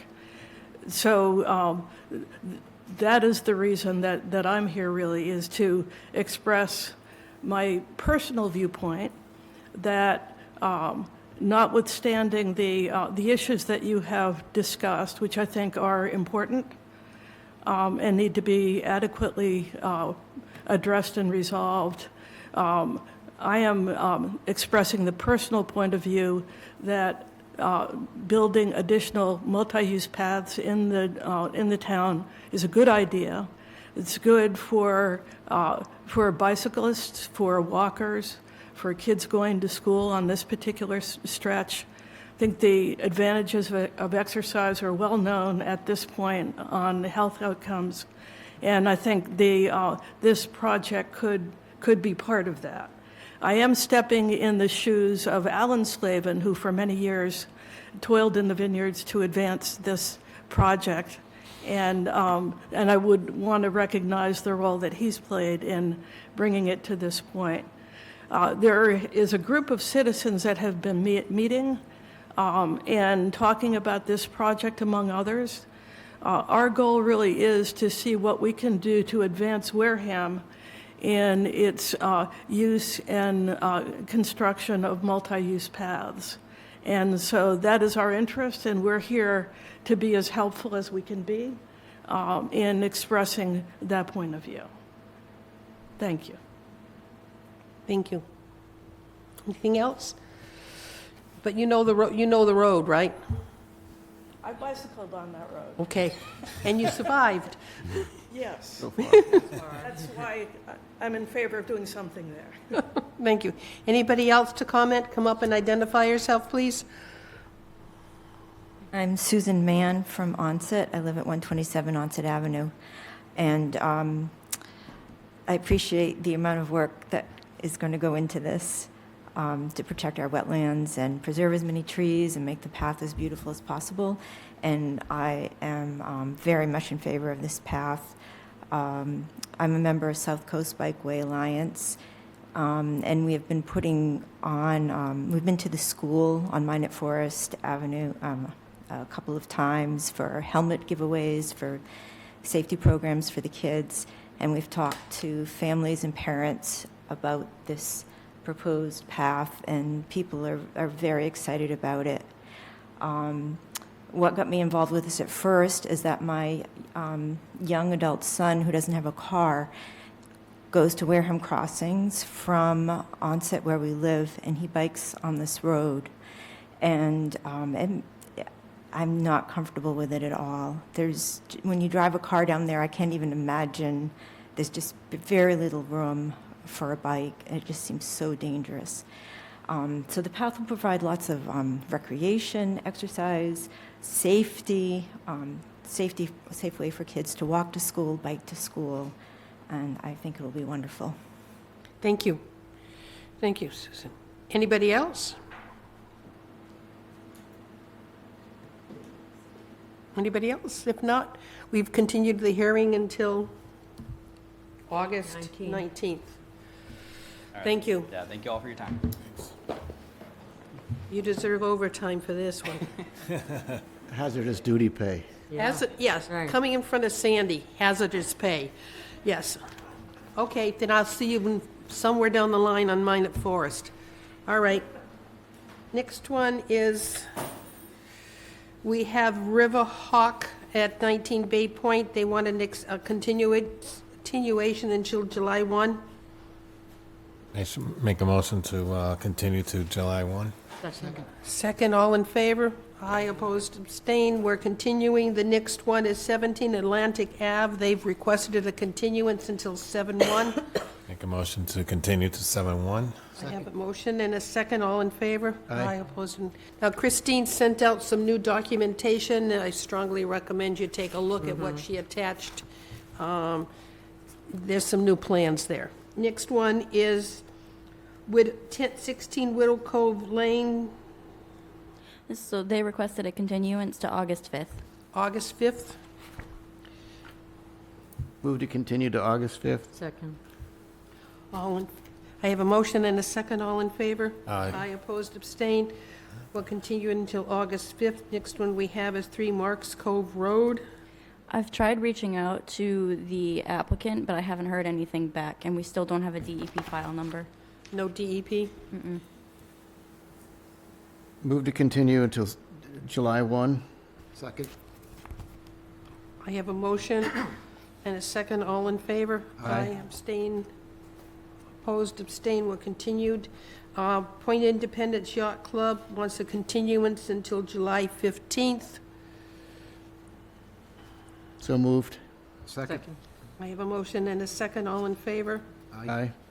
Opposed, abstain. We're continued until the 15th. Now we're down to Perkins. Did we skip Town of Wareham, the sewer plant? Six Tonys. NOI 170? Number 8 on Oh, I skipped over. Yeah. The sewer one. Why do I have it continued? Anybody here for that project? It might be continued. There's nobody here. Take a motion to continue until 7. So moved. Oh, I see what it is. I wrote that next to Marks Cove. Okay, what do you want to do about the water pollution control facility? Move to continue to 7/1. Second.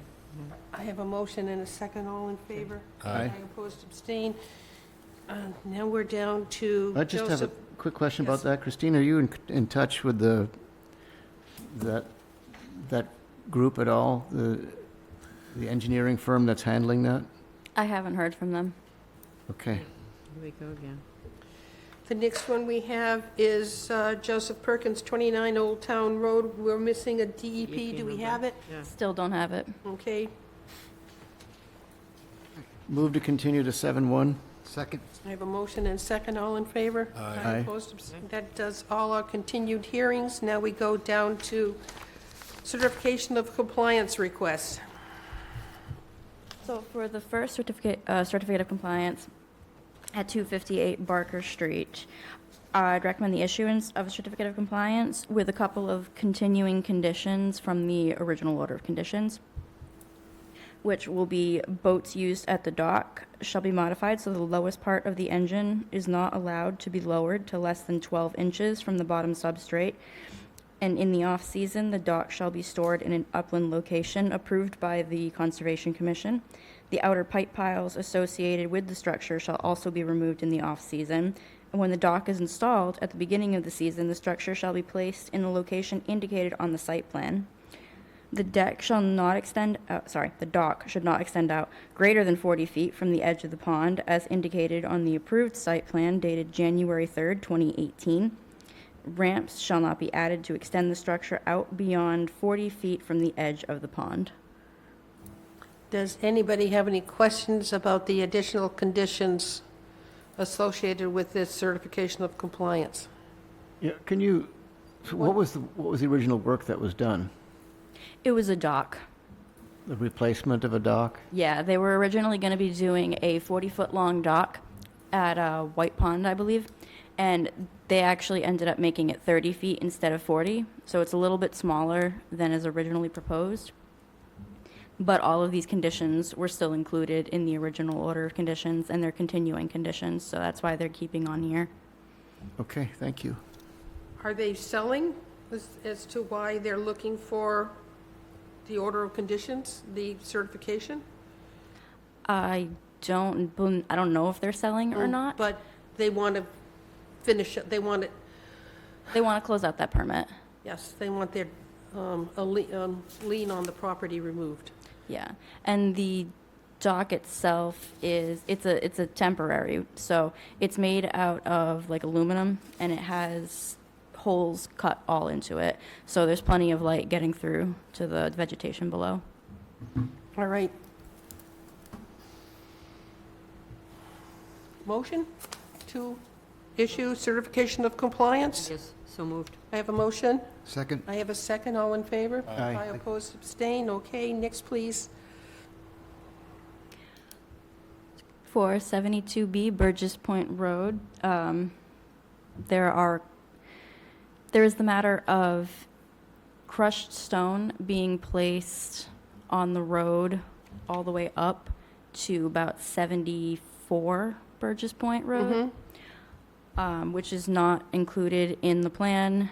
It is in a resource area, it's fully in flood zone, and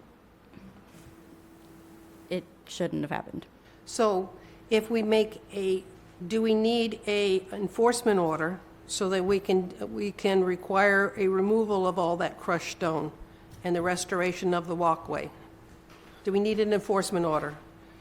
Unfortunately, it would go against the landowner. And you're the landowner.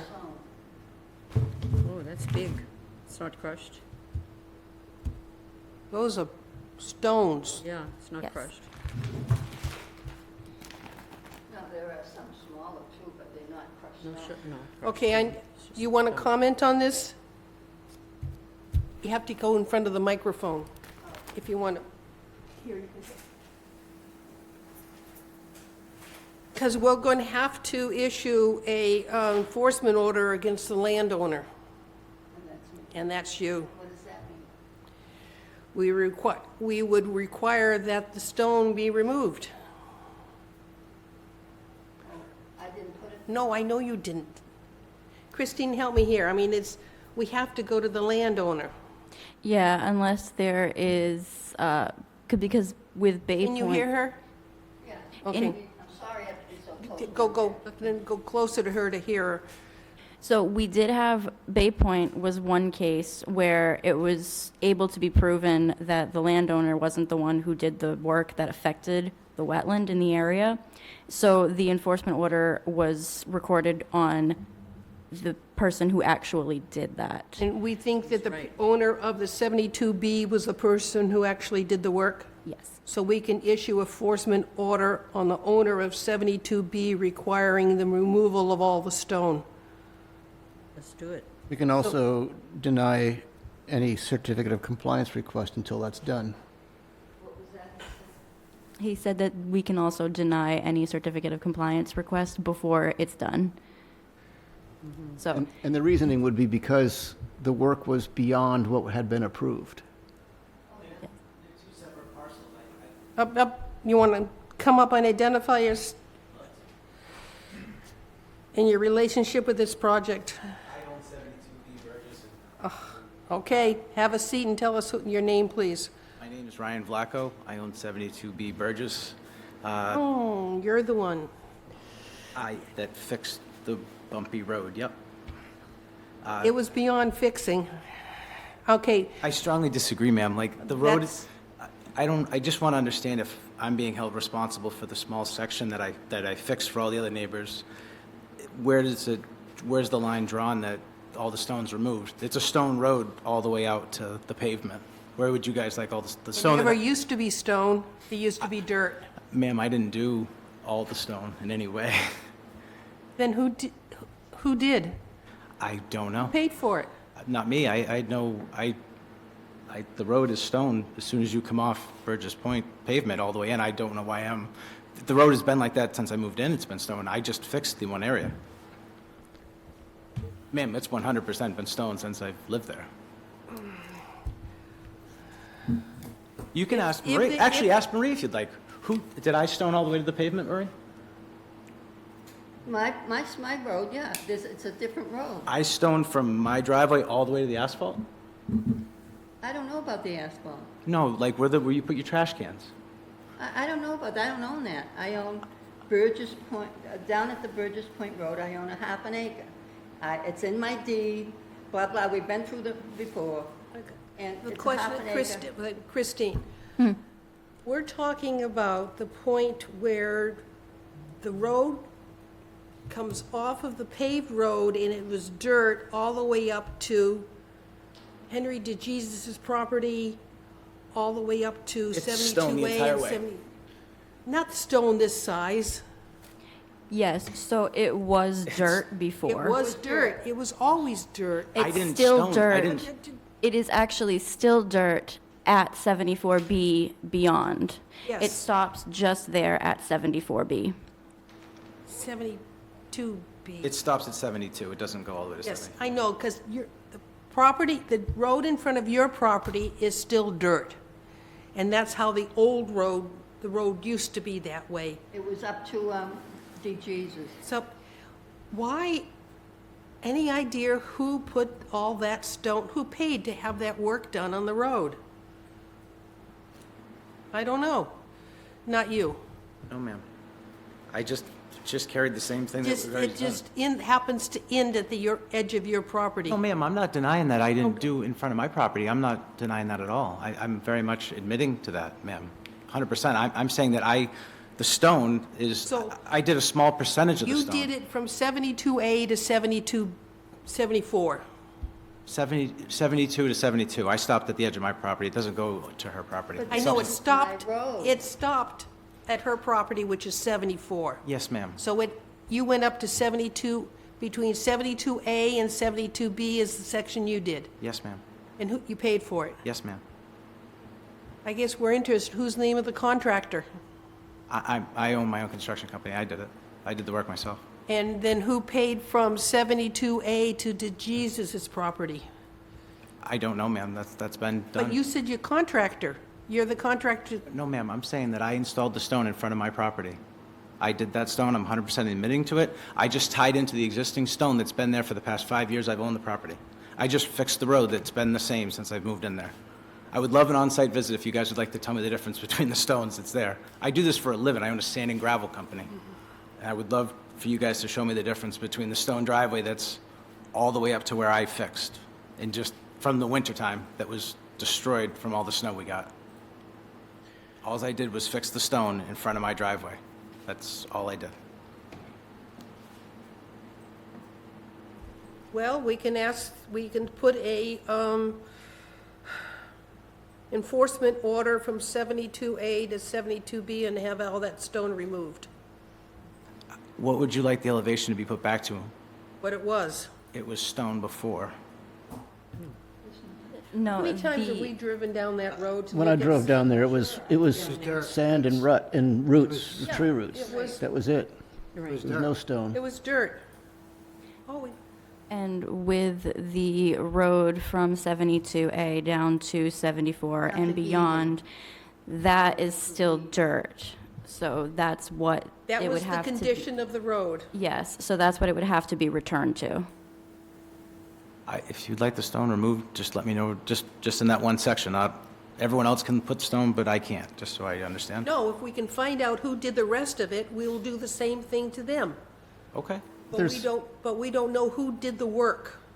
Is that road within a buffer zone? Oh, it's right next to the, Yes. Yeah. it's like Flood right next to the zone? water. It's all in a flood zone. So to do that work, it will require a notice of intent. Is that Nothing- right? Yeah, then nothing was done. So to remove the stone will require also a notice of intent because that's work being done in Yes. the buffer area. Well, technically in a resource area because it's in the flood zone. Okay, so it's a resource area, it will require a notice of intent to remove the stone. But your company only did the section from 72A to Yes, her ma'am. property. Yes, ma'am. 100%. Is it the same type of stone from there all the way down to? Let me take a look because I took some pictures when I was out there last. Because I remember it always a dirt road, because I went to Henry's house quite a few times, and it was always dirt. Yeah, I vowed I was not going to drive my car out there anymore, only my No. truck. Yeah, It's 100% stone right now. yes, it is, all, That it is, but I could remember going down there, in that area, I could remember it being dirt. So it's, I'm just stating what it is now, sir. that's fine. yes, we know what it is now, and that's No. our problem. It shouldn't be what it is now. Okay. So how is the road to be maintained going forward so there's not issues so you can traverse? How do you, after it gets plowed and destroyed by the town, how do you? No, the town doesn't plow that road. I understand that. It's They a don't. private way. I understand. So the road gets plowed. I have to plow the road, which we do, and it gets mangled with the snow. I'm hat in hand asking what is the proper method to take care of this road? Normally, if you would put some sand back to what got disturbed. But that will require a notice of intent also. Yes. Yeah. Any of the work I'm done. asking. I'm really not, I'm honestly just trying to not have a problem here in any way. Come here for a permit, and then when it's approved, you bring in the material matching what was there and repair the road. So but plowing's okay. You're allowed to plow it. You can plow it, yeah. So plowing's fine, and then in the spring have someone come out and Blade look. up But off one of the things you could do is keep the blade a couple inches off the ground, I've done it my whole life, ma'am. I'm very versed in plowing. as opposed to disturbing all the dirt while you plowed. Understood. But, okay. Christine, you got some pictures? I've been down that road many times to Henry's house and was never stoned. I just appreciate keeping I'm being, like, the rest of the road's not my concern. If you're concerned with whatever I did, I'm But happy to fix it. Your company only did your section in front of your house. Yes, ma'am, I keep telling you that, yes. I know that. I'm trying to figure the company who did the rest of it. But why is that my problem? I'm here, No, I'm trying to get a We're certificate trying to of, find out who to speak to. I don't know. I'm trying to get a certificate of compliance for something else, and I don't know why the two have anything to do with each other. The road is, I'm admitting to, and I'm sorry, it was not a malicious, vindictive thing. I've never in my life been put through such a horrific, all these things for fixing somebody's driveway. So it's fine, by all means. I'll take the stone out, I'll do whatever you guys want, whatever method. Okay, we need a notice of intent for this, to remove the stone from your property line to her property line. Can I ask a question, Christine? Is the stone on the disputed area, it's all the same size material, it's the same type of material? There's two sections that are a little different. Some of the stone in one of the sections is a bit darker, and then it's lighter in other sections. But none of it's crushed, it's all like that? It's all like that. Yeah, Yeah, that's different. which that material doesn't stay together. So the stone that's on the driveway to the property was included in the order, but the stone on the roadway wasn't. Yes. Correct.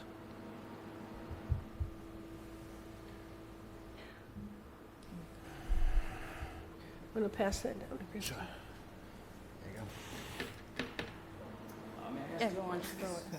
Yes, please. Identify. So we submitted the paperwork for the COC on behalf of Ryan.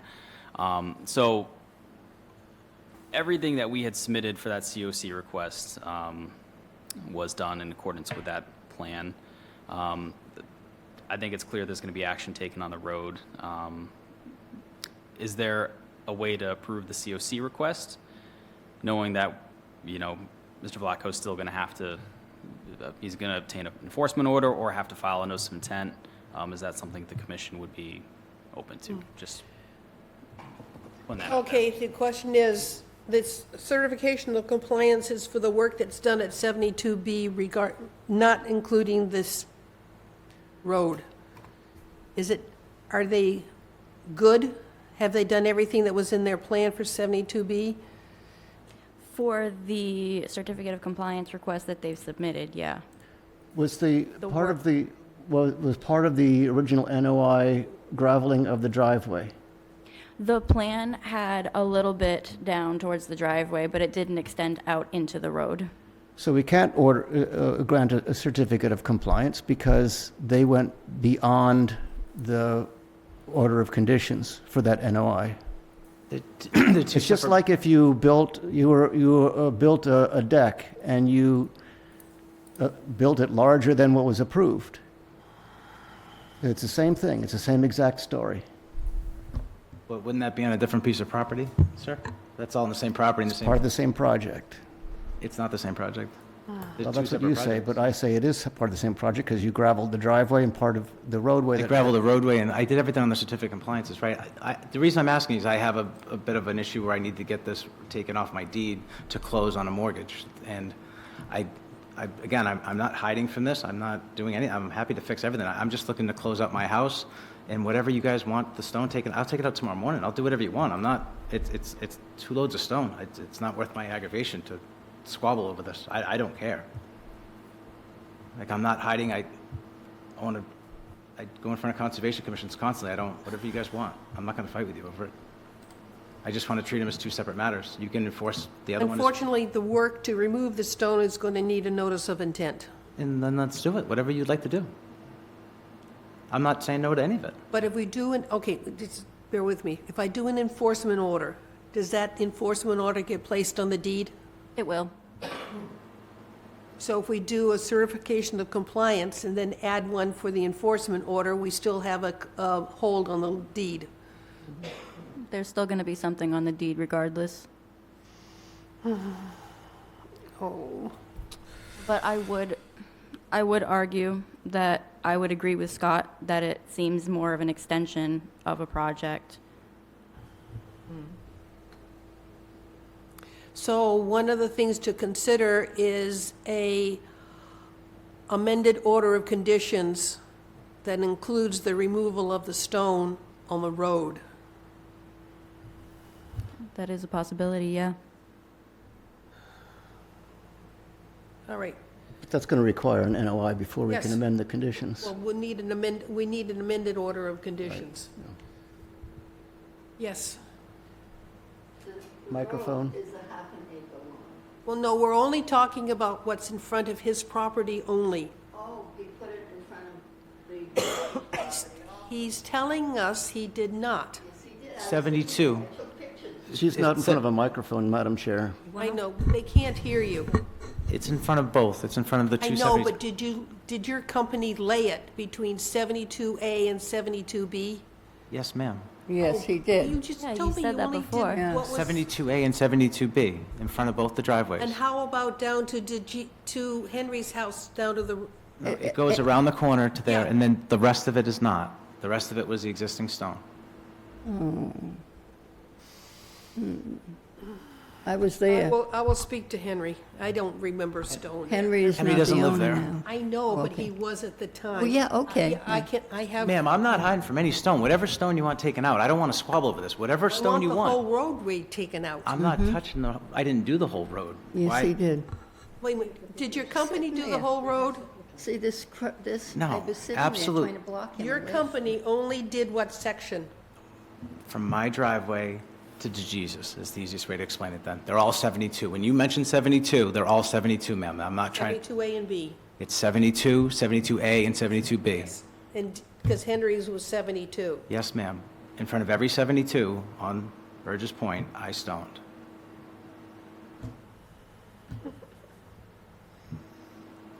I need some help here, Christine.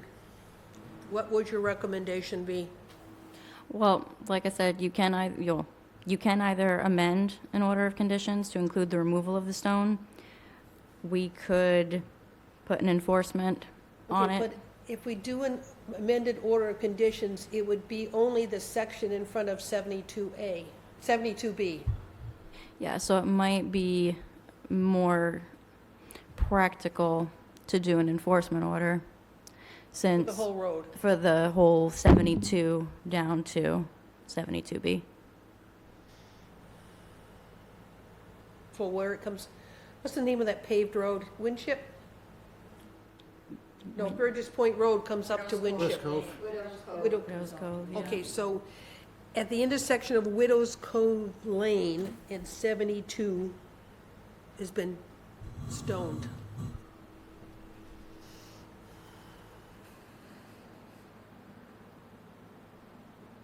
So we need an order. Well, if it's one project, we need a amended order of conditions. Yeah, but that amended order of conditions does not include everything else in 72 Burgess. Well, we can do both then. An enforcement order and an amended order of conditions.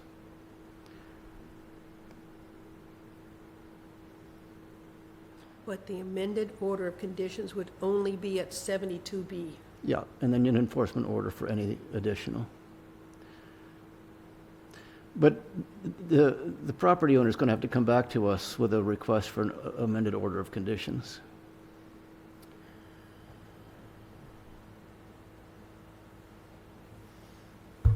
There's 3 or 4 landowners that you're going to have to talk to. Yes, because I know Henry doesn't own the property anymore. There never used to be stone there.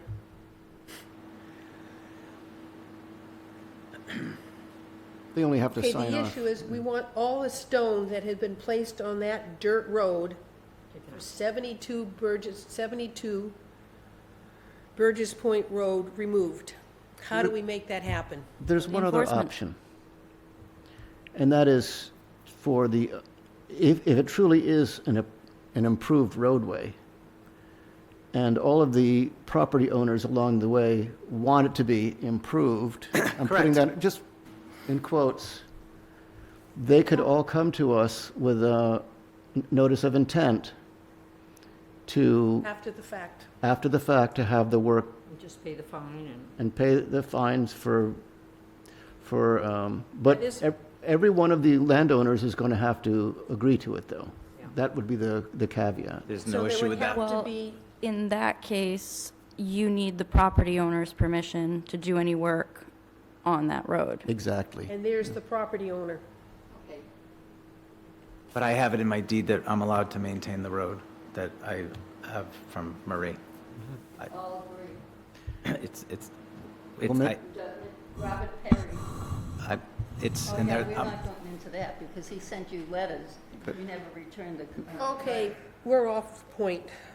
I have a question. Yes. This is You have to step into the a microphone. woodland box turtle, big section in there. And they'd cross that road in the dirt, and they'd come over to our property, and this is where they've been laying their eggs for forever. So we have an issue of endangered species, right? Definitely, and there's another thing, there's another problem. My neighbor brings her horses, her old horses down from, this is Crittenton. that neighbor doesn't have a problem with it. She told me she agreed to me doing it. No, that's not what. Anyway, Huh? this is the landowner. Right, exactly. She takes the aged horses down there for the summer. They can't ride them anymore, so that they Okay, can, all right, that's, and that's what So it sounds to me like my not- suggestion for an alternative is not practical, so No. we're back to the It is original. practical. That's just Marie's take. Like, everyone else actually does want the stone driveway. Every single person on the road wants the stone driveway but Marie. That's why we're here. So your idea is fine. Who are the people? Well, that's, Regardless of I who don't the care. other people Whatever you are, just, Time out, let me time just out. take the stone out. I don't care. Like, So- this is the most absurd thing in the world right now. which again, regardless of who the people are, the property owner has to sign off on it. And as far as this being ridiculous, then perhaps you should come before the commission before doing work. I apologized. I didn't do it maliciously. I didn't do it vindictively. The road was messed up. Putting stone in a rutted road, I didn't think was this bad. I just followed the lead of everyone else in the neighborhood. Although you guys think I'm crazy and I'm making this up, that the other stone, I just magically appeared there. I've apologized. I don't know much more I can do. If you guys want to hang me, but I've said sorry. If you want me to take the stone out, have me take the stone out. You guys have no solution for me here. I'm not hiding from anything. The solution that we've come up with is Go ahead, to do it. either have you do an amended order of conditions Sure. or an enforcement, which the enforcement would be more feasible because it'll include all of those You guys properties are in charge. Do whatever you from want. 72 down to 72B. I don't care. Do whatever you want. You're in charge. And I would recommend that that road goes back to its prior conditions. It can be maintained as a dirt road. It's been maintained as a dirt road this whole time, Perfect. I agree. Okay. Sounds perfect. and that is that. I completely agree. Let's get the stone out of there, absolutely. move to deny the certificate of compliance request for 72B Burgess Point Road, SC 76 2735. So, Well, all right. That's the motion. It's seconded. All in favor? Aye. Okay. So we denied the certification of certification of compliance. What we have now is we have to issue an enforcement order. And you need to come back with a new notice of intent for removal of all the stones along 72 Burgess Point Road. I can do it on other people's property. I can come to the paperwork. I'm asking for. Christine, yes, because can he do the notice of intent, or does she have to do the notice of intent? She can sign off on it to repair it back to how it was supposed So to be, you similar to create- the Bay Point situation. Okay, so you submit a notice of intent, we will get her signature on it to remove the stone, That's just on her property. the road. Yeah, there's more. Yes, yes. There's more than that. This is in front of the Jesus house as well. And there's, We're talking the whole 72 Burgess Point Road from, she only owns that small section. There's more people that have stone in front of their house that I put there, all the way to the Jesus. Then you'll need all of their signatures. Okay. That's what I'm asking. you own the whole road? No, she doesn't. It was just a dirt road. No. Where's your property, where do you own, It's up around Henry's, okay, you only own to Henry's. yeah. And who owns from Henry's down to, Oh, that goes into, Crittenton next door has a little triangle there, where Henry is. And after that, it's the, island, Owen. yeah, Codman, whoever owns Codman Island? Owens, yeah.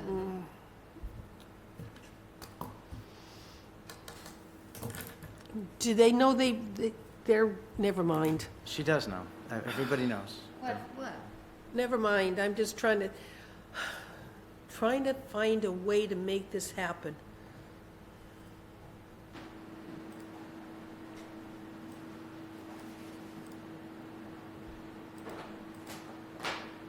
And I'm not coming up with anything. Well, they need to come back with a notice of intent with all the signatures of the property owners, and the enforcement order stays in place until it's fixed. that's, All the I way agree. from 72, 72, yeah. and that goes all the way down to the paved, I'm not going all the way to the From road. I didn't do 72 that. down to No. 72B. yeah. where that that stuff went on. Okay. Just that section.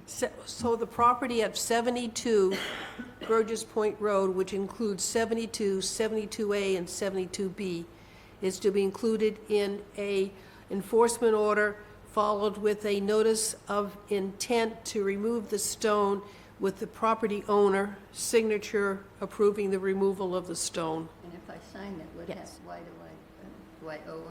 If you sign it, then it allows the applicant to remove the stone. He can't remove it. It has nothing to do with, Is that responsible? Okay. I never charged anybody. I just want this to be over with, and let's just get on with neighborhoods here.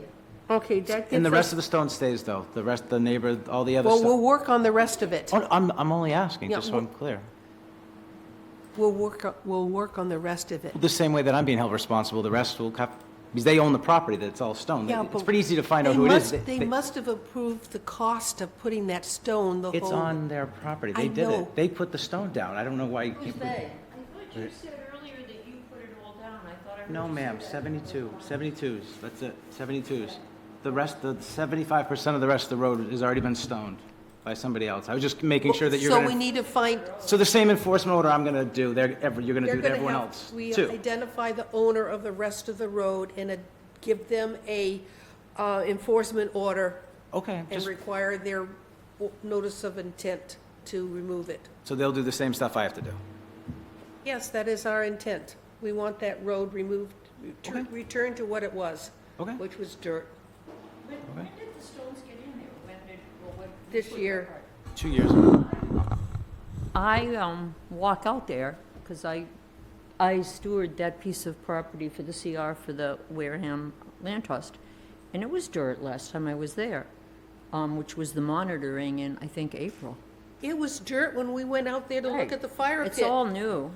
Very new. It was dirt when we went out to I'm look at not the debating the fire pit. timeline. I'm telling you it's stone right now. That's all I'm getting at. I'm not, So we have, the plan is an enforcement order for 72B Burgess Point Road. You will come up with a notice of intent to remove the stone. We will get the property owner signature for the work to be done. okay. Speak to Christine for getting the paperwork done. All right? Sounds great. Have a great Thank night. you. Yes, Good luck. that wasn't necessary, Marie. What I was saying. No, just, okay, we have a continued enforcement for 21 Pleasant Street. Are we close to being done on that? Like I said, the last time I went out there, they were growing 3 to 5 feet high. So They're we starting should- to grow are back we in close abundance. to giving her a requirement as to what we want her to do? I put posts with signs? Yeah. All right.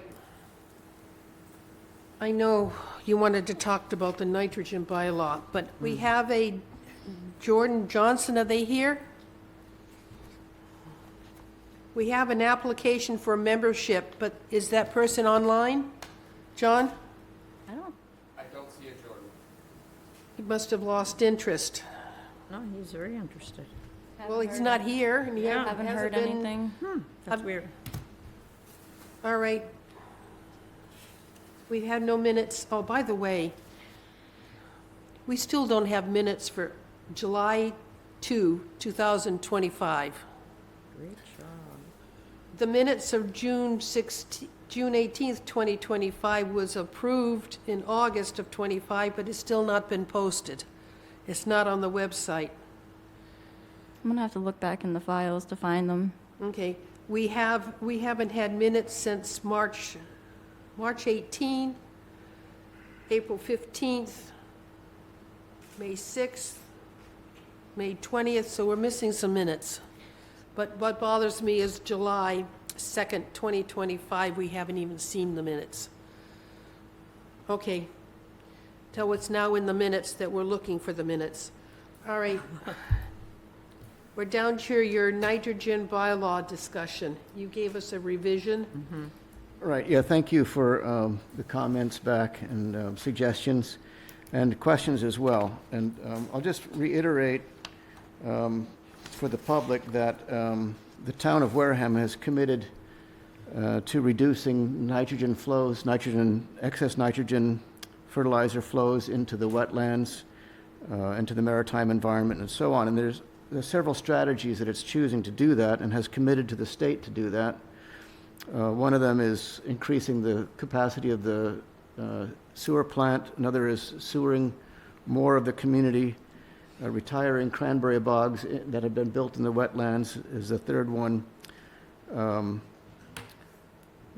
Maybe forgetting one or two. Anyway, one of them is to enact a nitrogen fertilizer control bylaw.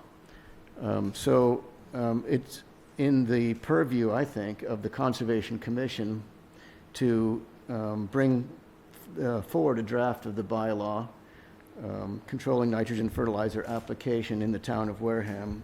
That's how the other towns around who have these bylaws administer it through the Conservation Commissions in those towns. So I've drafted one, and this is, I think, a third draft at this point.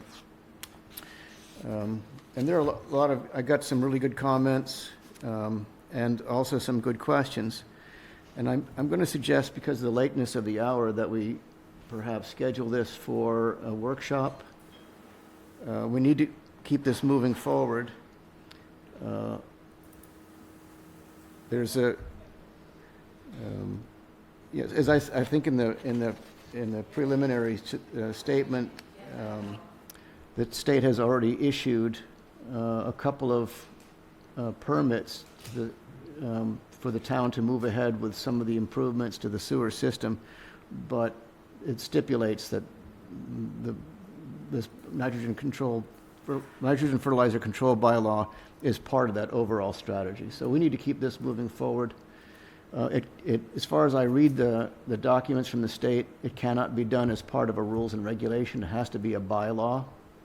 For the whole town, not The whole just town. wetland. Yeah, Not for the just the whole town. wetland, section 6, it's a bylaw for the whole town. I believe so, yes. Yeah.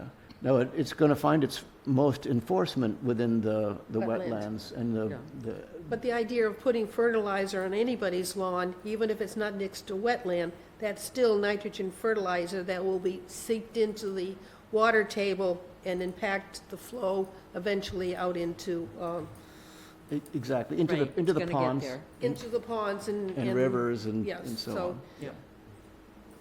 we could take the control, we can take the lead on it, but it would have to be a general bylaw for the town of Wareham. Exactly. Yeah. But did you have comments from us already? You gave us a draft about 3 o'clock this afternoon, which didn't give me much, No, of course I did not. not read it. I wasn't expected to have comments on the revisions, Oh. just that you know that I have incorporated the suggestions and comments and so on, but I know there are some outstanding questions. Yes, For example, one question was, what is foliar fertilizer? yes. Yeah, so that's fertilizer you spray on the leaves. And Oh, some then plants. I think we need to add that to our definition list. Okay. Well, it's one of those things, you have a list of definitions and you used a bunch of words and, Foliage, you know. Foliar. It's pretty standard language. well, I guess it wasn't for me. Okay. I mean, it was just typical, we talked about applying nitrogen, then we talked about applying fertilizer, and it had to be I didn't know the difference as to what, Yeah, I've now corrected that so sometimes you refer to just nitrogen because you're talking about the element itself, and sometimes you're talking about nitrogen fertilizer, which is, do we ever apply nitrogen that's not part of fertilizer? no, but if you're calculating total nitrogen, you don't think of it as nitrogen fertilizer, it's total nitrogen. All So right. nitrate, So nitrites, and It so would on. be a good Ammonia. workshop Yeah, as opposed to discussing it here. right. I only had a page of comments. Okay, well, Well, that's, okay.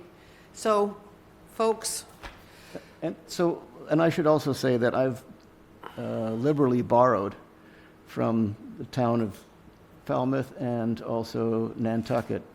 And the beauty of that is that since those bylaws have already been presumably reviewed by the Attorney General's office, anything that we pass that's similar to those should also pass. We don't have to reinvent the Do wheel. they put restrictions onto selling fertilizer? Because I don't think you can buy types of fertilizers on Nantucket. I don't know. Well, maybe that happened organically because it wasn't being used, so then Well- they didn't give it shelf space. I mean, this, No, there was a bylaw that says no, Great. if you want nitrogen, you got to bring it in. Kind of like some of the, go into Anyway, Home Depot and that's, see what they sell. that's part of our discussion. Yeah. that's right.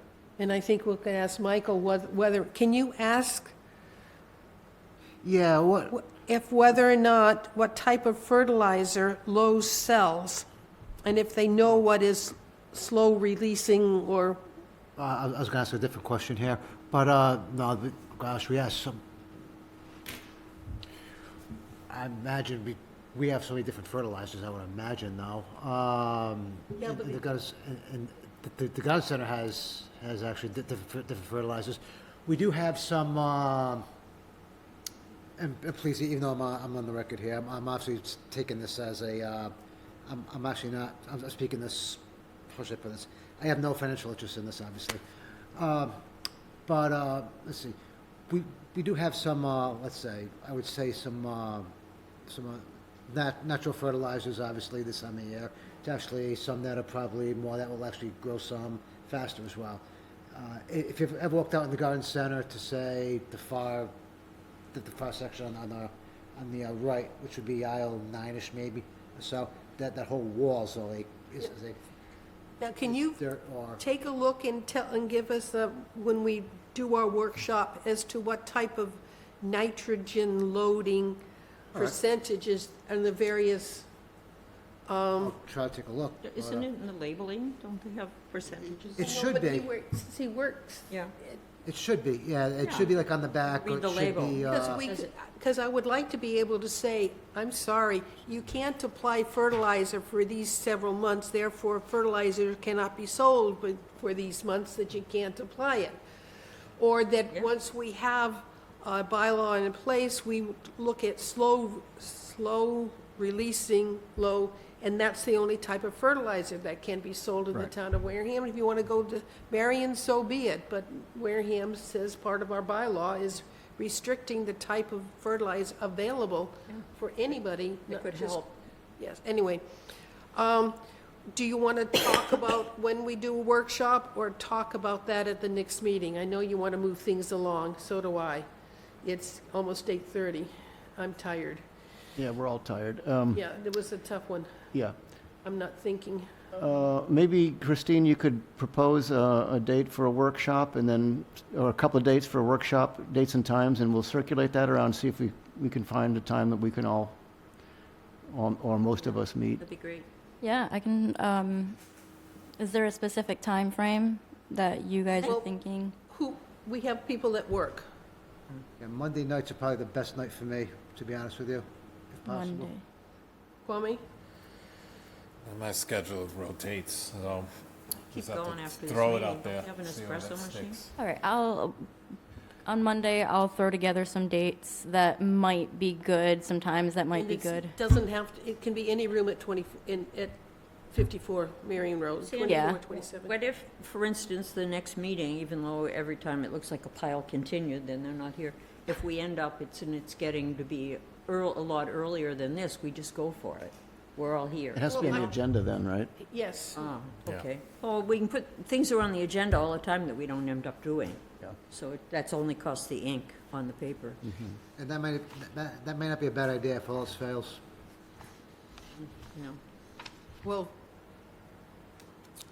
we really would have been able to get it done if we didn't have a couple hearings. Yeah, we had a couple of, All right. I didn't expect the bike path tonight.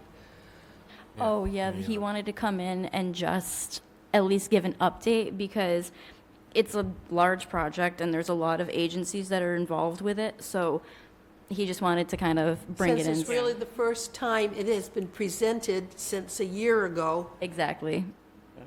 it's already done, so And that's and it's okay. good that he's got some feedback, some of the general ideas of what we might be concerned with. So that's good for their planning processes as well. When they get to the 75% thing, it's helpful for All them. right. So we'll keep the nitrogen bylaw discussion on the books, and can you just verify that it is to be a bylaw, and who presents the bylaw? Does it have to go to the bylaw committee? I didn't think we still had one. I don't think we have one either. I think it sort of fizzled or did its job and not more. Oh, I thought it was still Well, You think so? there's a whole process for this, right? It has to go to FinCom, it has to go to the No, planning. planning. Planning does most of the bylaws, right? Yeah, so it Okay. has to be presented Well, planning. I've been copying the planning director on all the changes too, so. All right. Great. Anything else on the agenda? There's a German, I think, on the agenda, isn't there? God. My goodness, yes, it is. Number 10. Somebody? I move that we adjourn. At 8:25? Yep. 25. 8:25. Thank you. Was that, oh, Christine, when's our last you are Exactly. correct. meeting in here? Is it soon? Is it end of summer? I have no Thank you. idea.